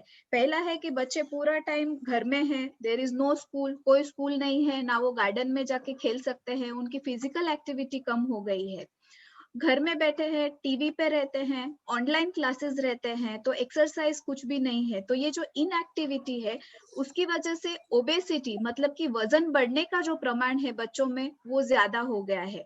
हम बोलते हैं ना कि जब खाना कम मिलता है या कम खाना रहा तो भी प्रॉब्लम्स होते हैं, और बहुत ज्यादा खाना हुआ और उसको हमने इस्तेमाल नहीं किया, मतलब एक्सरसाइज नहीं की और हमारा इनएक्टिविटी हो गया या बैठे हुए हैं हम पूरा, तो हमारा जो ये जितने ज्यादा न्यूट्रिएंट्स लिए वो अपने बॉडी में बैंक बैलेंस की तरह जमा हो जाते हैं। बैंक में अगर हमने पैसे खर्च नहीं किए तो जमा होते हैं ना, वैसा ही बॉडी में एडल्ट्स के लिए भी उतना ही लागू पड़ता है, उतना ही बच्चों के लिए है। तो आजकल बच्चों में ओबेसिटी का प्रमाण देखने को ज्यादा मिल रहा है, बच्चों में आइस के प्रॉब्लम्स ज्यादा हो रहे हैं क्योंकि वो स्क्रीन पे रहते हैं। एक तो उनका स्कूल रहता है, कम से कम 2-2.5 घंटा वो स्क्रीन पे है, वो छोड़ के they play games, they see movies, they see cartoons, तो ये सब चीजों का उनकी आई हेल्थ पे भी अफेक्ट हो रहा है।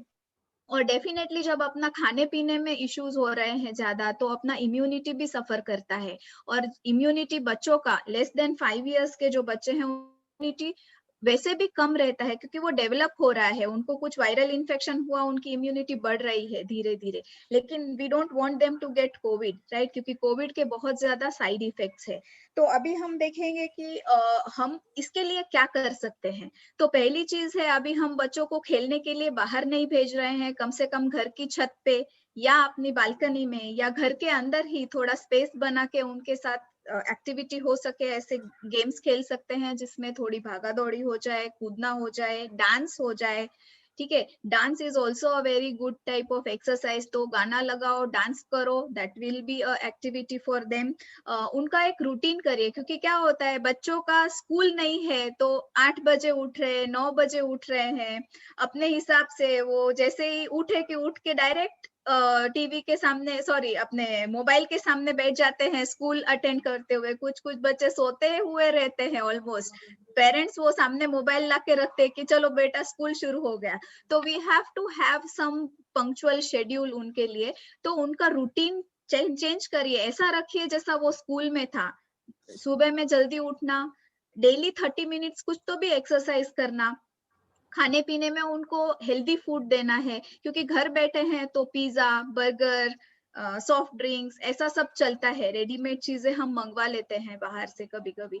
तो ये सारी चीजें कम करके उनको हेल्दी फूड देना, फ्रूट्स, वेजिटेबल्स। हम बच्चों को सप्लीमेंट भी कर सकते हैं, क्योंकि जैसा वर्ल्ड हेल्थ ऑर्गेनाइजेशन का रिकमेंडेशन है कि कम से कम 3 अलग अलग तरह के फ्रूट्स और 2 अलग तरह की सब्जियां रोज खानी चाहिए। तो आप सब सोच के देखिए, आपके घर में आप खुद कितना फ्रूट्स और वेजिटेबल्स कच्चा रोज खाते हैं।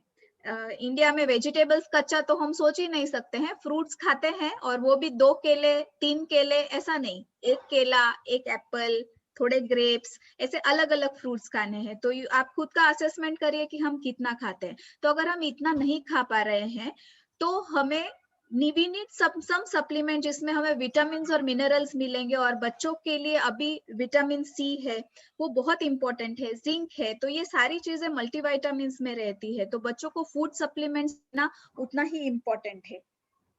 और बाकी उनका जो रूटीन है, दूसरा इफेक्ट होता है साइकोलॉजिकल, क्योंकि वो बच्चे फ्रेंड्स को नहीं मिल रहे हैं, दूसरे फैमिली को नहीं मिल पा रहे हैं, बाहर कोई सोशल एक्टिविटीज गैदरिंग्स में हम उन्हें कहीं नहीं भेजते हैं, वी प्रोटेक्ट देम। तो उसकी वजह से उनको अकेलापन लगता है, डिप्रेशन आता है। तो वी डोंट नो, ये छोटे बच्चों में भी डिप्रेशन रहता है, लेकिन हमें वो पिकअप करके उनसे बात करना, उनके साथ डिस्कस करना, उनके साथ टाइम स्पेंड करना, क्वालिटी टाइम देना, ये बहुत इंपॉर्टेंट है। तो this will also increase their immunity. जब हम हेल्दी हैं तो भी अपना इम्यून सिस्टम अच्छा काम करता है। Thank you so much ma'am कि आपने इतना डिटेल इन्फॉर्मेशन दिया, थैंक यू सो मच। हमारे बीच में डॉक्टर वरुण है जो कि एक बहुत ही अच्छे फिजियोथेरेपिस्ट हैं।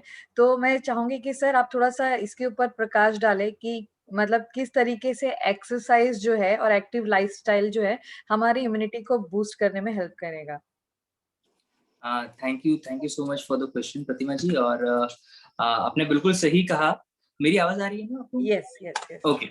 आपने बिल्कुल सही कहा, क्योंकि एक सेडेंटरी लाइफस्टाइल जो होती है अभी 2020 से पहले तक, तो हम लोग जितने भी लोग जो सेडेंटरी लाइफस्टाइल रहते थे उन लोग ऑलरेडी बहुत सारे प्रॉब्लम से जूझे हुए रहते थे।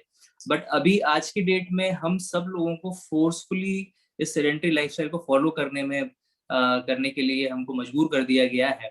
और जैसा अभी तृप्ति मैम ने भी बताया कि बच्चे हो गए या जितने भी लोग आजकल वर्क फ्रॉम होम कर रहे हैं because they are using technology, तो टेक्नोलॉजी के कारण हम लोग एक प्लेस पे स्टक हैं। जैसे अभी फिलहाल इस मीटिंग को शुरू होके ऑलमोस्ट 1 घंटे से ज्यादा हो चुका है एंड हम we are sitting at a single place. तो इस दौरान हमारा फिजिकल एक्टिविटी काफी कम हो गई है। इनफैक्ट जो लोग पहले एटलीस्ट ऑफिस की सीढ़ियां चढ़ लेते थे या जो थोड़ा बहुत वॉक कर लेते थे या गाड़ी पार्क करके अपने केबिन तक जाना, ये भी एक तरह की एक्सरसाइज हुआ करती थी उनके लिए, तो वो भी आज फिजिकल एक्टिविटी हमारी काफी कम हो चुकी है। और इसके साइड इफेक्ट्स ये हैं कि हमारा जो रेस्पिरेशन है या जो हमारी श्वसन प्रणाली है, हमारा जो सर्कुलेशन है वो प्रॉपर नहीं हो पा रहा, जिसके कारण स्टैग्नेंसी डेवलप हो गई है। और इस स्टैग्नेंसी के कारण हमारे बॉडी का जो इम्यून सिस्टम है वो एक्टिव नहीं है। दूसरी चीज, हमारी बॉडी में जब एक्सरसाइज करते हैं तो हमारे जो नॉर्मल ब्लड है उसके पैरेलल एक और सिस्टम होता है जिसका नाम है लिम्फेटिक सिस्टम। इसके बारे में अभी मैम ने बहुत अच्छे तरीके से, सुपर्णा मैम ने बहुत अच्छे से बताया उसके बारे में। तो जो लिम्फेटिक सिस्टम है ये बेसिकली ब्लड की जितनी भी गंदगियां होती हैं उसको पैरेलल लेवल पे निकालता जाता है। तो उसके लिए एक पॉजिटिव प्रेशर हम लोगों को चाहिए ताकि जो हमारी नॉर्मल ब्लड वेसल्स हैं उससे इम्प्यूरिटीज निकल के हमारे लिम्फ सिस्टम में चले जाएं। और उसके लिए हम लोगों को ये बहुत ज्यादा जरूरी है कि एक्सरसाइज की जाए। अगर एक्सरसाइज नहीं कर रहे हैं तो हमारे जो इम्प्यूरिटीज है वो हमारे ब्लड में ही स्टैग्नेंट होकर रह जाती है। फिर एक बहुत अच्छी चीज मैम ने बताई थी कि हमारी बॉडी में कुछ सेल्स ऐसे होते हैं जो इन्फेक्शन को ढूंढते रहते हैं, इसको हम लोग बोलते हैं इम्यूनो सर्वेलेंस। तो जैसा मैम ने बताया था सुपर्णा मैम ने कि इम्यूनो सर्वेलेंस जो है हमारा जो एक पेट्रोलिंग पार्टी जैसा मान के चले आप। जैसे अभी पुलिस घूम रही है हर गली गली मोहल्ले मोहल्ले, और जो लोग बेमतलब बाहर निकले हुए उनको या तो प्यार से या तो फोर्सफुली उनको वापस घर भेज रही है। इसी प्रकार से हमारे बॉडी के जो WBCs हैं वो इन्फेक्शंस को ढूंढते हुए आते हैं। और अगर आप एक सेडेंटरी लाइफस्टाइल में है तो ऑब्वियसली आपकी मसल्स काम नहीं कर रही हैं। जब मसल्स काम नहीं कर रही तो उनके बीच की ब्लड वेसल्स जो हैं वो उनको प्रॉपर पंपिंग एक्शन नहीं मिलेगा, जिसके कारण ब्लड फ्लो उतना अच्छे से नहीं हो पाएगा। और इसीलिए जो आपके जो पेट्रोलिंग पार्टी है वो प्रॉपरली आपकी बॉडी में चैनलाइज नहीं हो पाएगी, घूम नहीं पाएगी, तो इन्फेक्शन को ढूंढ नहीं पाएगी। देन हमारा जो सिस्टम है पूरा बॉडी का, इसमें क्योंकि एक्टिविटीज चल रही हैं, जैसे अभी भले ही हम लोगों को नहीं है लेकिन आसपास हमारे बहुत सारे पैथोजेंस हैं, तो इस दौरान हमारा इम्यून सिस्टम एक्टिव है, वो लड़ रहा है। और इस दौरान कई सारी ऐसी चीजें हैं जो हो रही हैं बॉडी में, उसको हम लोग इन्फ्लेमेशन बोलते हैं। ये स्ट्रेस के कारण भी हो सकता है और दूसरी चीजों के कारण भी हो सकता है। अब अगर आप एक्सरसाइज नहीं कर रहे हैं, एक्टिव लाइफस्टाइल नहीं जी रहे हैं, तो आपकी बॉडी में कई सारे ऐसे केमिकल्स हैं जो रिलीज होते हैं और बॉडी को डैमेज करते हैं। और कई सारे ऐसे केमिकल्स हैं जो रिलीज नहीं हो पाते, जैसे एंडोर्फिन, एनकेफेलिन नाम के केमिकल्स होते हैं। जब आप एक्सरसाइज करते हैं तो ये आपकी बॉडी में रिलीज होते हैं and these are called as happy hormones. ये आपकी बॉडी में खुशी और एक उमंग जगाते हैं आपके शरीर में। तो जब आप एक्सरसाइज नहीं कर रहे हैं तो आपकी बॉडी में ये रिलीज नहीं होते हैं, इनफैक्ट इनकी जगह स्ट्रेसर्स रिलीज होते हैं। फिर हमारी बॉडी में फ्लेक्सिबिलिटी और स्ट्रेंथ, क्योंकि आप एक ही पोजीशन में, जैसे मैं इस पोजीशन में काफी देर से बैठा हुआ हूँ तो ऑब्वियसली मेरी मसल्स हो गई, मेरी बॉडी का फेशिया जो कवरिंग होती है, मेरी स्किन, इन सब की जो फ्लेक्सिबिलिटी है, जो लचीलापन है, वो कम हो जाएगी। हम लोग प्रॉपरली उसको मेंटेन नहीं कर पाएंगे। हमारी जो मसल्स हैं उसका जो रेंज है, काम करने की क्षमता है, वो कम हो जाएगी। साथ ही साथ जो मसल्स का परफॉर्मेंस करने का जो मेन फैक्टर है, दैट इज स्ट्रेंथ, वो स्ट्रेंथ भी कम हो जाएगी क्योंकि वो काम नहीं कर रही है।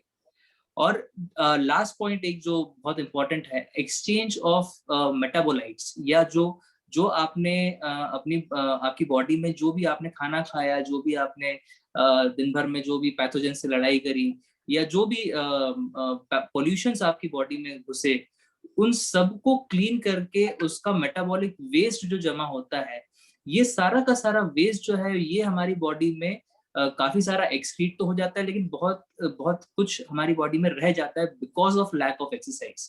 जैसे हम लोग यूरिनेशन और मोशन, ये दो चीजें हम लोग जानते हैं जो हमारी बॉडी से वेस्ट को निकालती है।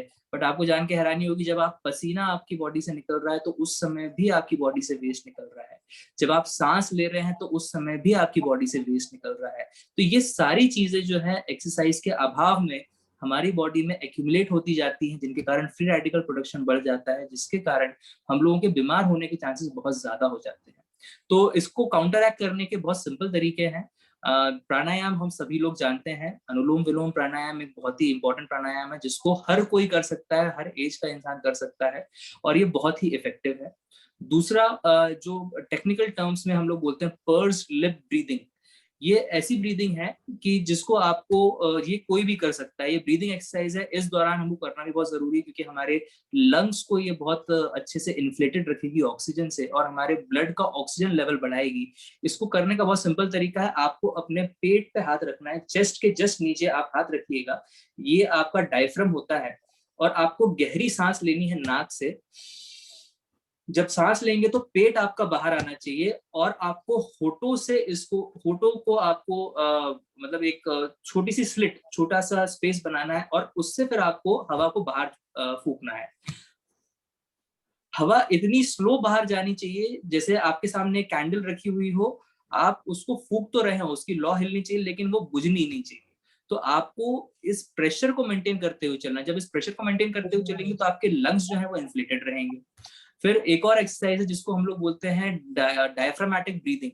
डायफ्रामेटिक ब्रीदिंग और कुछ नहीं है, आपको डायफ्राम जो हमारे मेजर रेस्पिरेटरी मसल है, सांस लेने में जो मेजर मसल हेल्प करती है, उसको आपको उसके थ्रू आपको एक्सरसाइज करनी है। और वो कैसे ब्रीदिंग करने में हेल्प करती है, आप बहुत सिंपल तरीका है, आपको चेस्ट के जस्ट नीचे अपना हाथ रखना है, ये आपका डायफ्राम, जहां आपके चेस्ट की हड्डियां खत्म हो गई वहां से आपका डायफ्राम शुरू हो गया। और जब आप सांस लेंगे, नाक से गहरी सांस लेंगे तो आपका डायफ्राम ये वाला पोर्शन ऊपर आना चाहिए, उभरना चाहिए। तो पेट बाहर आएगा जब सांस अंदर लेंगे और जब सांस छोड़ेंगे तो पेट अंदर जाना चाहिए। तो ये कुछ बेसिक एक्सरसाइज है जिससे आपकी लंग्स स्ट्रांग रह सकती हैं। साथ ही साथ आप फ्लोर एक्सरसाइजेस कर सकते हैं क्योंकि इस दौरान वैसे स्विमिंग सबसे अच्छी एक्सरसाइज होती है, लेकिन आप स्विमिंग अभी फिलहाल जा नहीं सकते हैं, पर आप घर पे अपनी फ्लोर एक्सरसाइजेस कर सकते हैं।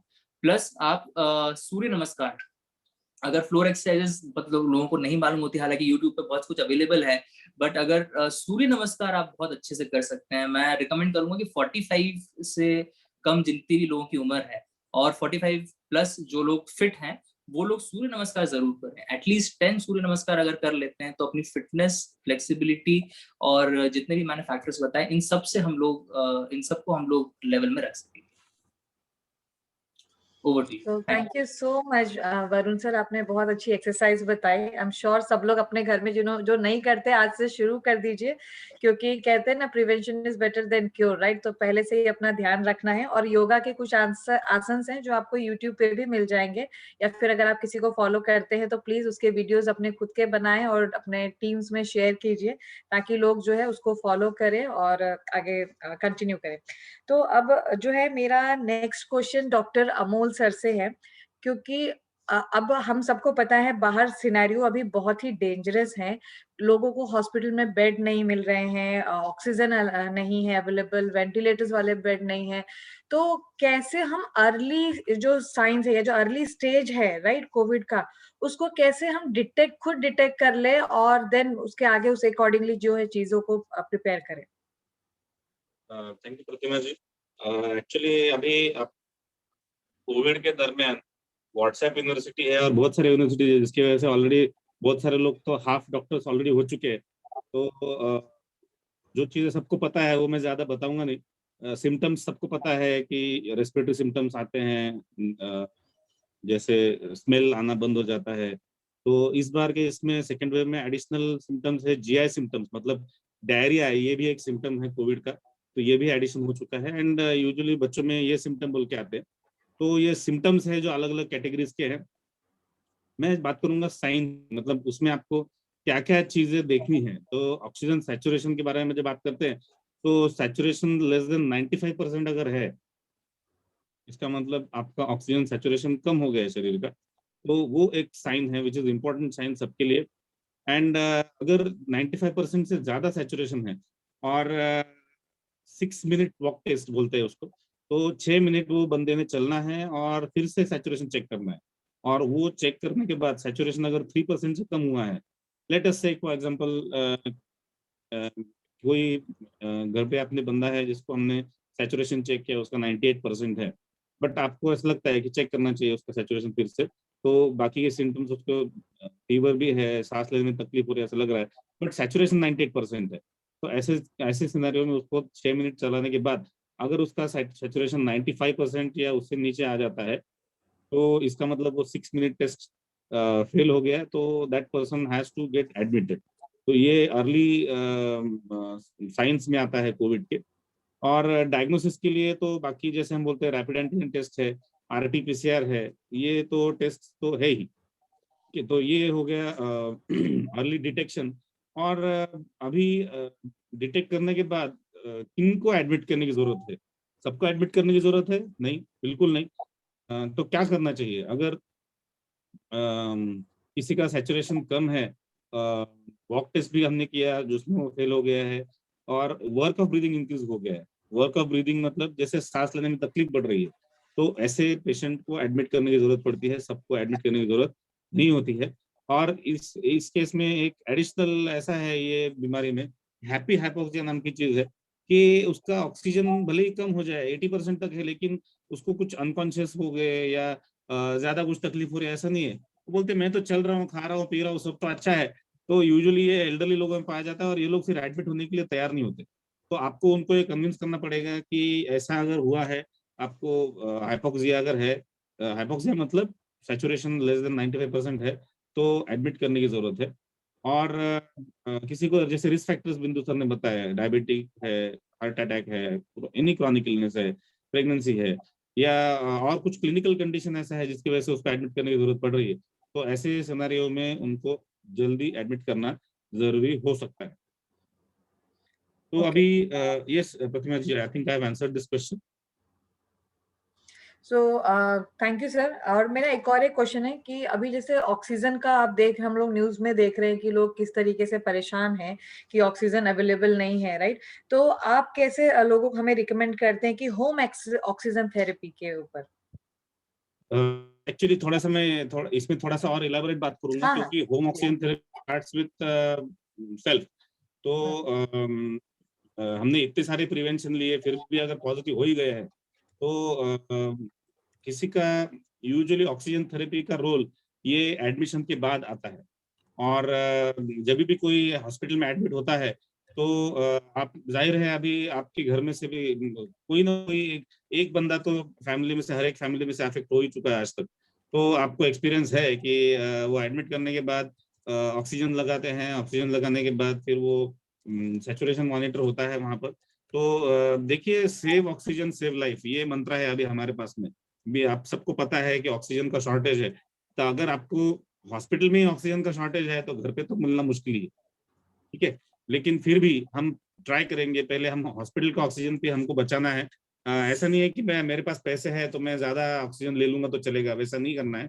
हमको रैशनल यूज करना है ऑक्सीजन का। जैसे पहले हमारी बात हुई, सैचुरेशन का टारगेट जो है 93 to 95% है।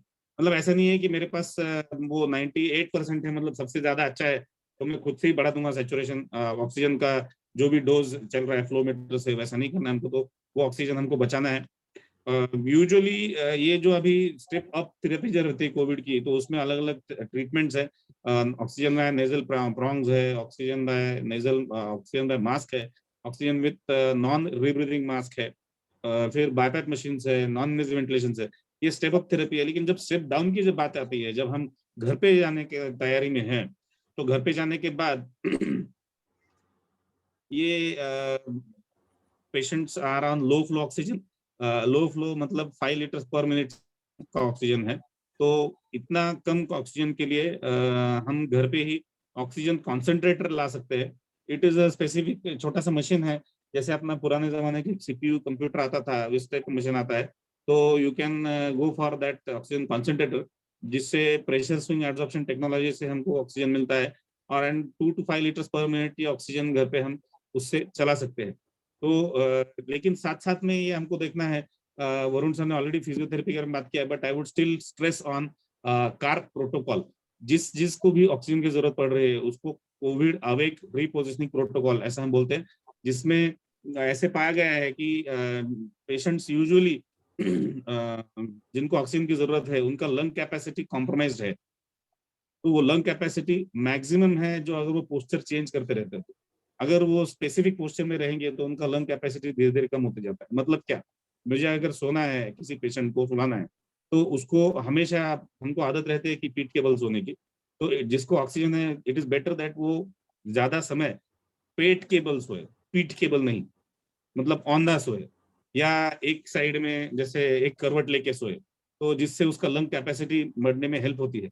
और जैसे ये कोविड जो ये बीमारी है, it is not only related to infection, उससे मैडम ने जैसे बात की है, बिंदु मैडम ने जैसे बताया कि सम इम्यूनिटी अल्टरेशंस भी साथ में होते हैं, उसके वजह से खून में छोटे छोटे मतलब क्लॉट्स होना शुरू हो जाते हैं, गांठे होना शुरू हो जाता है, और वो क्लॉट्स है, वो क्लॉट्स लंग्स में अटकते हैं, अलग अलग जगह पर अटकते हैं, और उसके वजह से प्रॉब्लम होते हैं।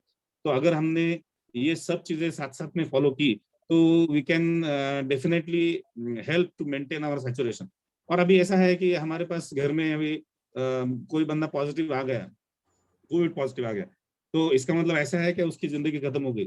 नहीं नहीं, ऐसा कुछ नहीं। Covid is a treatable disease. और माइंड वेल सब लोगों ने जो थोड़ा सा मीडिया ने भी हाइप किया है कि रेमडेसिविर इज पैनाशिया, मतलब वो रामबाण उपाय जिसको बोलते हैं ना, कि इंजेक्शन दे दिया कि मतलब पेशेंट ठीक, वैसा नहीं रहता है। रेमडेसिविर का भी एक विंडो है, मतलब उसका भी रैशनलाइज हमको करना है। वो भी सिर्फ बीमारी शुरू होने के डे 5 या डे 7 तक उसका गोल्डन पीरियड है, जिसके अंदर अगर वो शुरू हो गया तो ही वो काम करता है।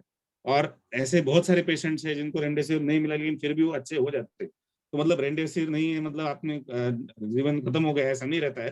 तो लेकिन इतना मान के चलिए कि कोविड में अभी ये 2 टाइप के लोग हैं, जिनको कोविड हो चुका है, जिनको होने वाला है। तो nobody is going to get spared with Covid. अभी हमारे घर की मैं बात करूंगा तो my wife, my kids were positive 4 months back and I was negative surprisingly, but now वो अभी पॉजिटिव, मैं पॉजिटिव आ गया, report has come today and मतलब हर एक के घर में कोई ना कभी तो इन्फेक्ट होने वाला है। तो इनफैक्ट इन्फेक्शन हो गया तो उसका हमको थोड़ा सा सेल्फ आइसोलेट करना है, घर में भी मास्क पहन के बैठना है। और मास्क में स्पेसिफिकली मैं आपको बताऊंगा कि ये कपड़े का मास्क जो है it is fancy mask which is not very useful. तो आई वुड रिकमेंड कि आप प्रॉपर 3 लेयर मास्क पहने, प्रेफरेबली अगर डिस्पोजेबल है तो ज्यादा अच्छा, सर्जिकल मास्क घर में ही। एंड एक कंसेप्ट है माइक्रो कंटेनमेंट। मतलब पहले ऐसा था कि एक आध घर में एक आध बंदा होता था तो उसको एडमिट कर देते थे कोविड केयर सेंटर में और काम हो गया। लेकिन अभी पूरा घर के घर अगर पॉजिटिव है तो किस को एडमिट करेंगे? तो गवर्नमेंट ने ये पॉलिसी निकाली है माइक्रो कंटेनमेंट, मतलब वो घर में ही सब लोग कंटेंट है, तो they are not supposed to go out. अगर कोई घर में अगर इन्फेक्शन है तो वो हमको एक ध्यान रखना है। और वैक्सीनेशन के बारे में यहाँ पर बात करना चाहूंगा कि कोविड वैक्सीनेशन में बहुत सारी अफवाहें हैं कि वैक्सीन से खून में क्लॉट्स बढ़ जाते हैं, ये होता है वो होता है, लेकिन वो अफवाहों पे आप यकीन ना करें। कोविड वैक्सीन के जैसे ही डोज अवेलेबल हो जाते हैं, आपको 2 डोज लेनी है, 6 to 8 weeks डिस्टेंस पे 2 डोज इंटरवल होना चाहिए, और वो वैक्सीन लेना ही है हमने। कौन सा लेना है? कोवैक्सीन लेना है, कोविशील्ड लेना है, स्पुतनिक लेना है, फाइजर वाला लेना है, आपको जो पसंद आए वो ले लीजिए, ठीक है। इसमें ऐसा कुछ नहीं है क्योंकि ये 100% वाला वैक्सीन कोई नहीं है। Any vaccine which is more than 50% is good for us. और वैसे भी लेने में क्या हर्ज है? वो कहावत है ना, एक 2 बंदर थे और ऊपर से आकाशवाणी हो जाती है कि वो आप अगर ये नदी में कूदोगे तो आप इंसान बन जाएंगे। तो एक बंदर कूद देता है और दूसरा कूदता ही नहीं है। तो जो कूदता नहीं है वो पूछता है कि अरे तू क्यों कूद गया? वो बोलता है कि वैसे भी नदी में से बाहर आता तो मैं बंदर तो वैसे भी रहने वाला था, तो कूद लेने में क्या हर्ज है? तो आपको जो वैक्सीन के बारे में सब लोग बता रहे हैं, तो it is better that you take vaccine.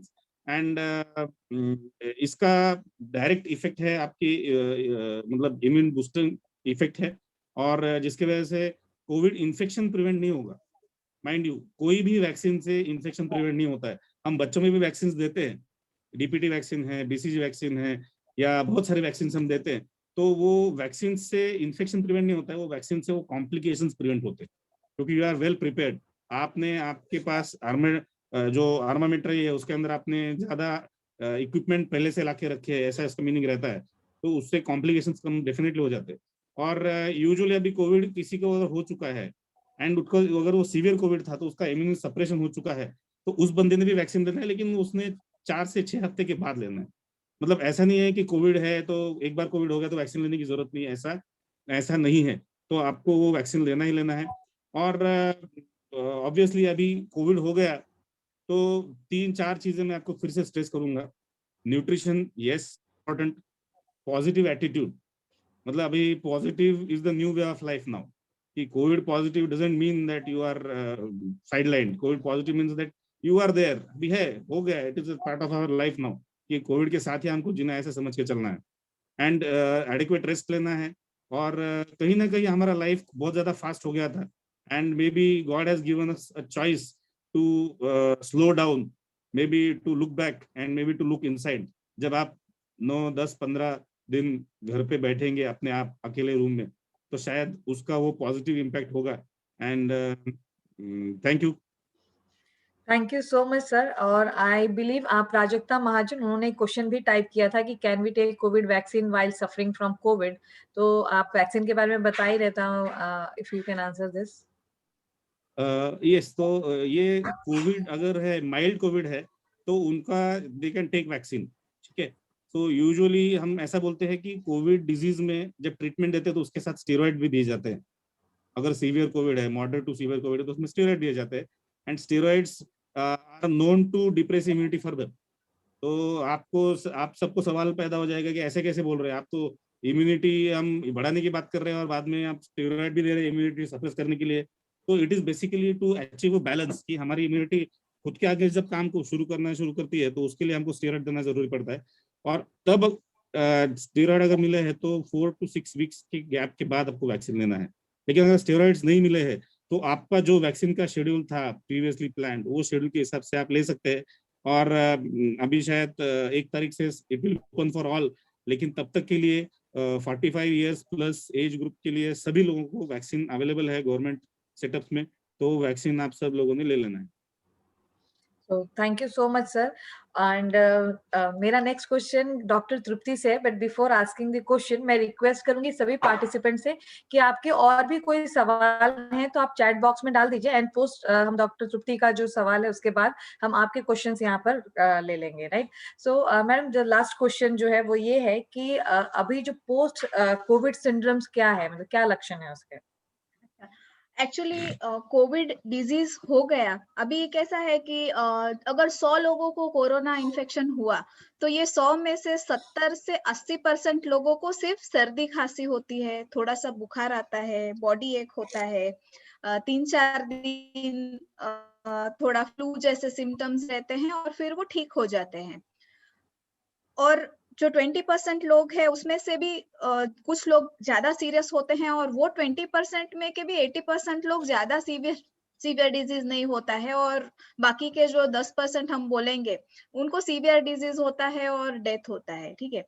तो अभी इसमें पोस्ट कोविड सिंड्रोम मतलब जिसको पहले कोविड इन्फेक्शन हो चुका है, और बच्चों में स्पेसिफिकली ये देखा जा रहा है कि बच्चों को माइल्ड कोविड इन्फेक्शन होता है, और कुछ लोगों को तो पता भी नहीं चलता है, सर्दी खांसी भी नहीं होती है 50 से 60 लोगों को, ठीक है। तो जिनको सर्दी खांसी भी नहीं हो रही है और कोरोना इन्फेक्शन हो चुका है, ऐसे लोगों को भी, और जिनको सीवियर हुआ है ऐसे लोगों को भी कोरोना इन्फेक्शन होने के 1 महीने के बाद में, जैसा मैडम ने बताया कि अपनी बॉडी का जो इम्यून सिस्टम है वो हमारी बॉडी को पहचानता है, इसीलिए अपने बॉडी के बाहर की आई हुई चीज को वो डिस्ट्रॉय करता है, अपनी बॉडी को बचाता है, अपनी बॉडी पे हमला नहीं करता है। मतलब अगर हमारे भारत के सैनिक है तो वो पाकिस्तान के सैनिकों के ऊपर हमला करेंगे, खुद के जनता के ऊपर हमला नहीं करेंगे, ठीक है। लेकिन पोस्ट कोविड सिंड्रोम में क्या हो रहा है कि हमारे सैनिक भारत की जनता पे ही हमला शुरू कर देते हैं, और ये हमला अपने बॉडी के हर ऑर्गन पे होता है, किडनी पे होता है, लीवर पे होता है,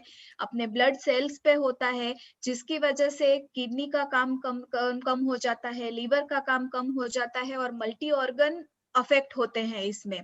और ये बच्चों में देखने में मिल रहा था, इवन लास्ट वेव में भी हमारे गवर्नमेंट हॉस्पिटल में मैंने ऑलमोस्ट 3 बच्चे ऐसे देखे जिनको सिंड्रोम था, इतना सीरियस कंडीशन में वो आए थे और उनको ट्रीट करके अच्छा वो हो गए। वो हमें मतलब it was a good thing कि हम उनको उसमें से बाहर निकाल पाए, क्योंकि हम जल्दी डिटेक्ट कर पाए कि ये पोस्ट कोविड सिंड्रोम है।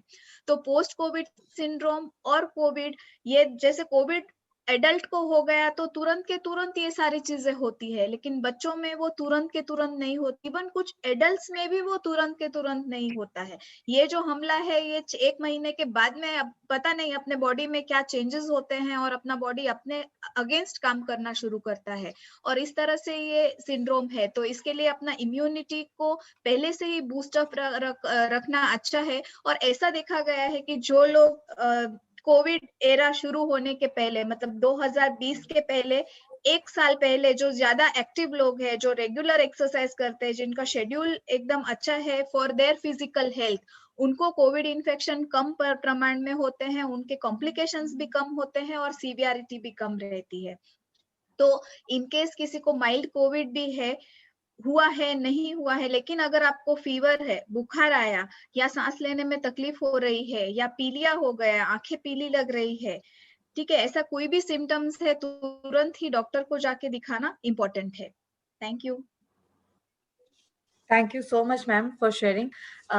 यहाँ पर एक क्वेश्चन आया है चैट बॉक्स में कि मेरे पापा एमवे का विटामिन बी 1 साल से ले रहे हैं, तो कब तक लेनी चाहिए? और मेरी माँ को तुलसी वसाखा भी चालू है, वो कब तक लेना चाहिए? डॉक्टर बिंदु मैम के लिए क्वेश्चन है। और उन्होंने भी लिखा है विटामिन बी, विटामिन सी भी, चेरी भी ले रहे हैं। Rupali Suparna, Dr. Suparna is on for another call. I will take the question. What was the question you said? Sir आप चैट बॉक्स देखेंगे, उसमें रूपाली जी का क्वेश्चन है, मेरे पापा एमवे का विटामिन बी 1 साल से ले रहे हैं और उसको कब तक लेना चाहिए? उनकी माँ जो है तुलसी और वसाखा भी ले रही है, वो कब तक लेना चाहिए? और उनकी जो मम्मी और डैडी की जो एज है वो 79 एंड 72 इयर्स की है। बस उनको तो लेना चाहिए, जितना लेते रहेंगे उतना बेनिफिशियल रहेगा। There is no contraindication, इसमें कोई कॉन्ट्रा इंडिकेशन नहीं, क्योंकि ये साइड इफेक्ट नहीं है, ये नेचुरल सप्लीमेंट्स हैं और इससे हमारी इम्यूनिटी बूस्ट रहेगी। तो क्योंकि ये कोई केमिकल नहीं है, ना कोई केमिकल फॉर्मुलेशन से बना है, नेचुरल फाइटोन्यूट्रिएंट सप्लीमेंट्स है, तो जितना वो खाते रहेंगे तो उतना अच्छा रहेगा। There is no issue.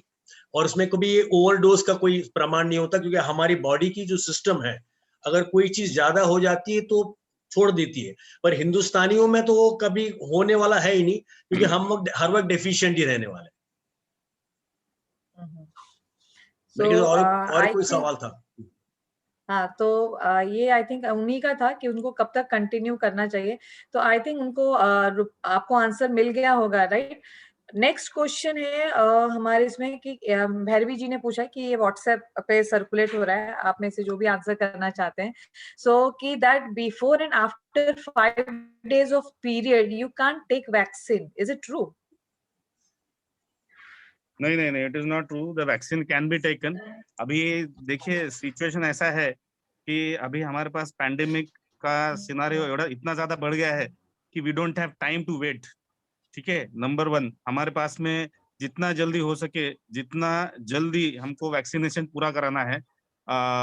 और कोई भी वैक्सीन का प्रोज एंड कॉन्स रहते हैं, ठीक है, तो इसमें अगर मैं वैक्सीन लेता हूं तो क्या और नहीं लेता हूं तो क्या, तो अभी नहीं लेने की वजह से जितने डिसएडवांटेज है वो इतने ज्यादा है कि अभी वैक्सीन लेने की वजह से थोड़े बहुत साइड इफेक्ट्स है उसके, आई एग्री, बट वो vaccine are acceptable. So I think we should take the vaccine. और वो जो ऐसा रिकमेंडेशन है, ये रिकमेंडेशन नहीं है। You don't need to wait for, सिर्फ पीरियड्स की वजह से आपको वेट करने की जरूरत नहीं है वैक्सीनेशन के लिए। Okay, so I think Bhairavi ji आपके क्वेश्चन को आंसर कर दिया है, राइट? अब एक और क्वेश्चन आया है मिस्टर दीपक का, है कि after Covid body generates antibodies which are active for 3 months. Could you please let us know after second dose of vaccine how much time antibodies are active? Okay, point number 1 कि ये antibodies के बारे में it is controversial, क्योंकि उसका ज्यादा scientific evidence नहीं मिला है। आपने शायद सुना हो plasma therapy is a therapy for Covid, तो ऐसे जितने भी कोविड के पेशेंट्स थे उनका सबको टेस्टिंग कराया गया आफ्टर 28 डेज कि उनमें कितने लोगों में एंटीबॉडीज हुई है, तो जिसके वजह से वो प्लाज्मा उनसे निकाला जाए, प्लाज्मा थेरेपी दी जाए। लेकिन वो इतना ज्यादा सक्सेसफुल हुआ नहीं है, और क्योंकि उतने ज्यादा एंटीबॉडीज तैयार होते ही नहीं है, एंड नोबडी नोज व्हाई, कि उनको अगर एंटीबॉडीज मतलब अगर इन्फेक्शन हो गया है तो उन क्यों नहीं हुए, उसका रीजन नहीं है, आज तक हमको पता नहीं चला है। तो लेकिन फिर वैक्सीन क्यों लेना है? देखिए अभी अगर वैक्सीन लेते हैं तो we are just priming our immunity against the virus, ठीक है। We are not saying that वो वैक्सीन की वजह से हमारा बॉडी विल बी एकदम ready for destroying the virus immediately enters the body, ऐसा नहीं हो सकता, ठीक है। And second thing, virus changes its form. Mutant virus है हमारे पास में जिसको डबल म्यूटेंट कहा जाता है, यूके स्ट्रेन, जिसके वजह से सेकेंड वेव ज्यादा सीवियर हो गया है। तो वो म्यूटेंट स्ट्रेन के लिए भी this vaccine will just prime our immunity to help us out to prevent the complications. I think I have answered this question. Thank you sir. और अभी कंटिन्यूस काफी क्वेश्चंस हैं, तो जो भी आप में से आंसर करना चाहते हैं। सो एक और क्वेश्चन है, pneumonia is the part of Covid? Yes, actually, it is not only pneumonia. As I said, it is clots which are there in the lungs. तो वो सब जगह पर क्लॉट्स फैल रहे हैं, ये उसका प्रॉब्लम है। एंड उसको मोबिलाइज करने के लिए फिजियोथेरेपी, प्रोन पोजिशनिंग, बाकी के जो ट्रीटमेंट्स है, जब तक वो क्लॉट्स क्लियर नहीं हो जाते तब तक उसका ऑक्सीजनेशन उनको देना, अंडर प्रेशर ऑक्सीजन देना पड़ता है, तो वो देना, वही उसका ट्रीटमेंट रहता है। एंड इसलिए वो मतलब न्यूमोनिया एक सॉर्ट ऑफ न्यूमोनिया ही है, बट सॉर्ट ऑफ न्यूमोनिया ही है, ऐसा बोल सकते हैं। Yes, आपके मतलब नॉन मेडिकल टर्म चाहूंगी। चल जाएगा। Yes, मैं थोड़ा ऐड करना चाहूंगी कि जैसे हम अभी कोविड हो गया और सांस लेने में तकलीफ हो रही है, तो हम सीटी स्कैन करवाते हैं और सीटी में स्कोर आता है 25 में से 10 है, किसी का 12 है, किसी का 13 है, किसी का 15 है, ठीक है। इसका मतलब ये होता है कि अगर हमने अपने लंग्स के 25 पार्ट्स किए तो ये 25 पार्ट्स में से 13 पार्ट्स अफेक्टेड है। इसका मतलब ये न्यूमोनिया लाइक इलनेस है। जब वो सीवियर होता है, जब किसी का ऑक्सीजन सैचुरेशन कम होता है, तो डेफिनेटली वो हमारे लंग्स, क्योंकि ये वायरस जो है सबसे पहले अपने लंग्स पे अटैक कर रहा है, तो लंग्स से ही शुरुआत होती है। इसीलिए there is part of pneumonia जब ऑक्सीजन सैचुरेशन कम हो रहा है, डेफिनेटली जिनको हॉस्पिटलाइजेशन लग रहा है। Okay, thank you Tuti ma'am. And एक और क्वेश्चन है, वैक्सीन के सेकेंड डोज के जस्ट पहले अगर आपको कोविड पॉजिटिव आप हो जाते हैं तो क्या सेकेंड डोज लेना है? यस, अगर हम फर्स्ट डोज के बाद भी अगर पॉजिटिव हो गए तो अपना पॉजिटिव होने के बाद में अगर सीवियर इन्फेक्शन नहीं है तो 14 days of the positive report हम वैक्सीन ले सकते हैं। जैसे सर ने बताया, अगर स्टीरॉइड्स है या एडमिट हो गए या टोसालिजुमाब या ऐसे कोई दवाइयां अगर हमें मिली है, इंजेक्शन, तो वो होने के मतलब हमारा रिपोर्ट पॉजिटिव आने के 6 हफ्ते के बाद में, 4 से 6 हफ्ते के बाद हम वैक्सीन ले सकते हैं और वो जरूरी है। And what are the chances of reinfection of COVID? 100%। अगर हम प्रिकॉशंस नहीं लेंगे, अगर हम मास्क नहीं पहनेंगे, अगर हम सोशल डिस्टेंसिंग नहीं रखेंगे, ठीक है, सारे प्रिकॉशंस जो हमने लेना चाहिए वो सब नहीं लेंगे और किसी पॉजिटिव आदमी के कांटेक्ट में हम आएंगे तो फिर से इन्फेक्ट होने के चांसेस डेफिनेटली है। लेकिन वो टाइम पे हमारे बॉडी में अगर एंटीबॉडीज है तो वो हमें मदद करेंगे। लेकिन अगर वो म्यूटेंट स्ट्रेन आया, क्योंकि अभी वायरस वही नहीं है ना जो पिछली बार था, इस बार वायरस अपना रूप बदल के आया है, तो हमारे जो एंटीबॉडीज पहले बने थे वह फर्स्ट इन्फेक्शन के टाइम पे, वो शायद काम में आएंगे, शायद काम नहीं आएंगे, ठीक है। अगर वो काम में आ गए तो इन्फेक्शन थोड़ा कम प्रमाण में होगा। कितने एंटीबॉडीज बने हैं उसमें भी जैसे सर ने बताया कि बहुत अलग अलग व्यूज है कि कितना परसेंट बनेंगे, कितने बनेंगे, कितने इफेक्टिव रहेंगे। एंटीबॉडीज में भी टाइप्स रहते हैं, ठीक है, तो वायरस के भी टाइप्स है, उनके अलग अलग वेरिएंट्स है। तो ये सारी चीजें होने की वजह से there are 100% chances that we can get reinfected. लेकिन एक बार कोविड इन्फेक्शन होने के बाद में फिर से री इन्फेक्ट हुए लोगों का परसेंटेज कम है, it is less than 0.1%। Okay, thank you, ma'am. And एक और क्वेश्चन है, how plasma work in Covid treatment? अभी अमोल जोशी सर ने बताया कि प्लाज्मा जो रहता है, अभी जिसको ऑलरेडी कोविड पहले हो गया था वो ठीक हो गया, उसके बॉडी में जो एंटीबॉडीज बने हैं वो ब्लड में से अलग किए जाते हैं अच्छे हुए वाले इंसान के, और वो जो प्लाज्मा निकाला गया है वो उसे दिया जाता है जो सीरियस बंदा है।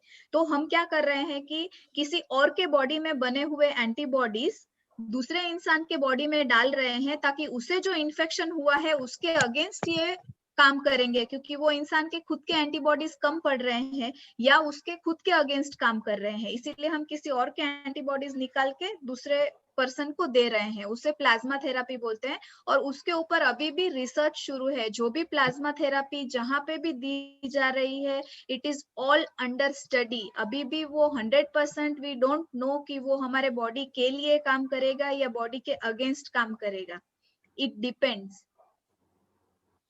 Right, so thank you so much ma'am and all the speakers जिन्होंने आज के सेशन को बहुत ही वंडरफुली जो है आंसर किया। हम सबके मन में कई सारे सवाल थे और सवाल से ज्यादा जो था वो था डर, राइट? क्योंकि क्या होता है, जैसे सर ने बोला आजकल व्हाट्सएप यूनिवर्सिटी ज्यादा चल रही है, बहुत सारे लोग बस फॉरवर्ड मैसेज को फॉरवर्ड करें विदाउट चेकिंग कि इसका ऑथेंटिकेशन कितना है, और लोग कुछ भी ट्राई करने लगते। तो इसीलिए जरूरी है कि ये आपके पास जेन्युइन सोर्सेज से आए। और आज हमारे बीच में ये एक्सपर्ट स्पीकर्स थे जिन्होंने अपने एक्सपीरियंस से, बिकॉज ये लोग काम कर चुके हैं कोविड पेशेंट्स के साथ में, राइट, और इनका जो इतने साल का एक्सपीरियंस है, तो उनके मुंह से आज हमने सुना कि किस तरीके से आप अपने आप को इस बीमारी से बचा सकते हैं और कैसे हमारे जो प्रोडक्ट्स हैं वो आपको हेल्प करेंगे इम्यूनिटी को बिल्ड करने में, राइट? तो चाहे वो टाइप्स ऑफ WBC जो सुपर्णा मैम ने बताया, या इम्यूनिटी के टाइप्स बताए, राइट, रिसेप्टर्स के बारे में बताया, राजेश सर ने प्रेगनेंसी के बारे में बताया, लेडीज की लाइफस्टाइल के बारे में बताया, राइट, और वरुण सर ने जो है किस तरीके से आप एक्सरसाइज, उन्होंने 1-2 एक्सरसाइज भी हमें करके बताई है, तो वो एक्सरसाइज के बारे में बताया। अमोल सर ने और तृप्ति मैडम ने बहुत डिटेल में जो है बच्चों के बारे में और किस तरीके से आप कोविड में जो है खुद का ध्यान रख सकते हैं, इवन ऑक्सीजन के बारे में बताया कि कैसे आप घर पर भी आप ऑक्सीजन अरेंज कर सकते हैं, जो कि आसान है सबके लिए। और वैक्सीन के बारे में खासकर बहुत डिटेल में इंफॉर्मेशन थी, जिसके बारे में लोगों को मतलब बहुत सारे क्वेश्चंस थे, लेना है नहीं लेना, आज भी है एक्चुअली बहुत लोगों के दिमाग में।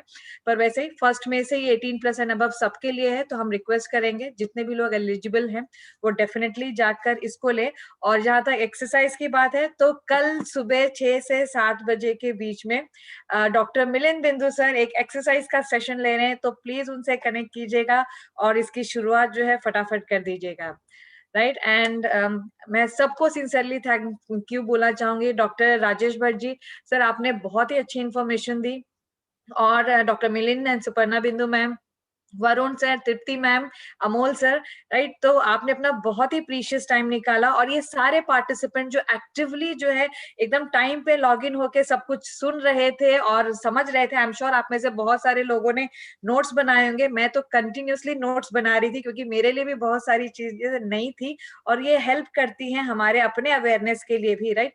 तो थैंक यू एवरीवन। और ओवर टू मिलिंद सर, मैं चाहूंगी कि वो एक बार Yes. Thank you, Pratima, for this one organizing this wonderful session. ये सेशन काफी लोगों के लिए एक आई ओपनर रहा है। सभी पार्ट ऑफ सभी इंडिया की तरफ से लोग अटेंड कर रहे हैं, भोपाल से हैं, दिल्ली से हैं, अहमदाबाद से हैं, और सब मैं जानता हूँ सभी लोगों को काफी इसमें इंफॉर्मेशन मिली है। और thank you very much. In fact हम काफी दिनों से मॉर्निंग में एक सेशन रख रहे हैं, और कल से हमारा मॉर्निंग सेशन होने वाला है फॉर एक्सरसाइज, क्योंकि ये अच्छा प्लेटफॉर्म है। वैसे भी लॉकडाउन चल रहा है, तो मैं चाहता हूं कि सभी लोग जो अपनी सेहत के लिए कमिटेड हैं सवेरे 6 बजे आ जाएं, और जिन्होंने आपको बुलाया उनके साथ आप कनेक्ट हो जाएं। आपको वो लिंक भेज देंगे फॉर अ मॉर्निंग सेशन। और एक चीज है, डॉक्टर राजेश भट्ट भी बता रहे थे, डॉक्टर अमोल भी बता रहे थे, सभी डॉक्टर्स कह रहे थे, there is nothing to panic. अगर हमारे पास सैनिटाइजर है और मास्क है, सप्लीमेंट्स है, टेक केयर, घर में रहिए, घर से। और आप एक चीज है कि आपने जिस व्यक्ति ने आपको इस मीटिंग में बुलाया उससे बात जरूर कीजिए, और उसको हेलो कीजिए, उसको मैसेज डालिए, और टच में रहिए। अगर हम साथ में रहेंगे ऑनलाइन, अगर मैं तो जानता हूं कि हम सोशल डिस्टेंसिंग से मिल नहीं सकते, सोशल डिस्टेंसिंग रखना है हमें, पर अगर हमने ऑनलाइन कनेक्ट रहे एक दूसरे के साथ, तो हमारा कॉन्फिडेंस बढ़ा रहेगा, और जरूरत पड़े तो हम में से किसी को भी आप फोन कर सकते हो। कभी भी रात को 2 बजे अगर आपको लगता है कि कोई इशू है कि समझ में नहीं आ रहा है, बेझिझक होकर फोन कीजिए। We are all there to as a team to support you, ताकि हम आपको और इस दौर से हम सब मिल के साथ में निकले। With this, thank you Pratima, and thank you very much, and और अगले महीने में फिर से हम प्रतिमा को रिक्वेस्ट करते हैं कि भाई हमारा ऐसा एक सेशन रखें और भी कुछ एक्सपर्ट स्पीकर्स को हम बुलाएं। राइट, सो अगले महीने हम फिर से हमारा नेक्स्ट एक्सपर्ट सेशन प्लान करेंगे। आपके मन में और भी कई सवाल होंगे तो प्लीज उन्हें नोट डाउन कीजिए, और मिलिंद सर को, आपके जो भी अपलाइन है उनको प्लीज फॉरवर्ड कीजिए, ताकि वो क्वेश्चंस हमारे पास आए और जिससे हम वो क्वेश्चंस प्रिपेयर करके आपके स्पीकर्स तक पहुंचा सके और आपको आपके सवालों के सही जवाब मिल सके। राइट, सो जैसे सर ने बताया, सोशल डिस्टेंसिंग, मास्क, सैनिटाइजर, सबका आपको ध्यान रखना है, उसको यूज करना है और अपने आप को प्रिवेंट करना है इस चीज से। सो thank you so much sir, and thank you everybody. Next time हम फिर से मिलते हैं, और तब तक के लिए अपना ध्यान रखिए। Stay safe, stay healthy. Thank you so much. Good night. Good night, thank you.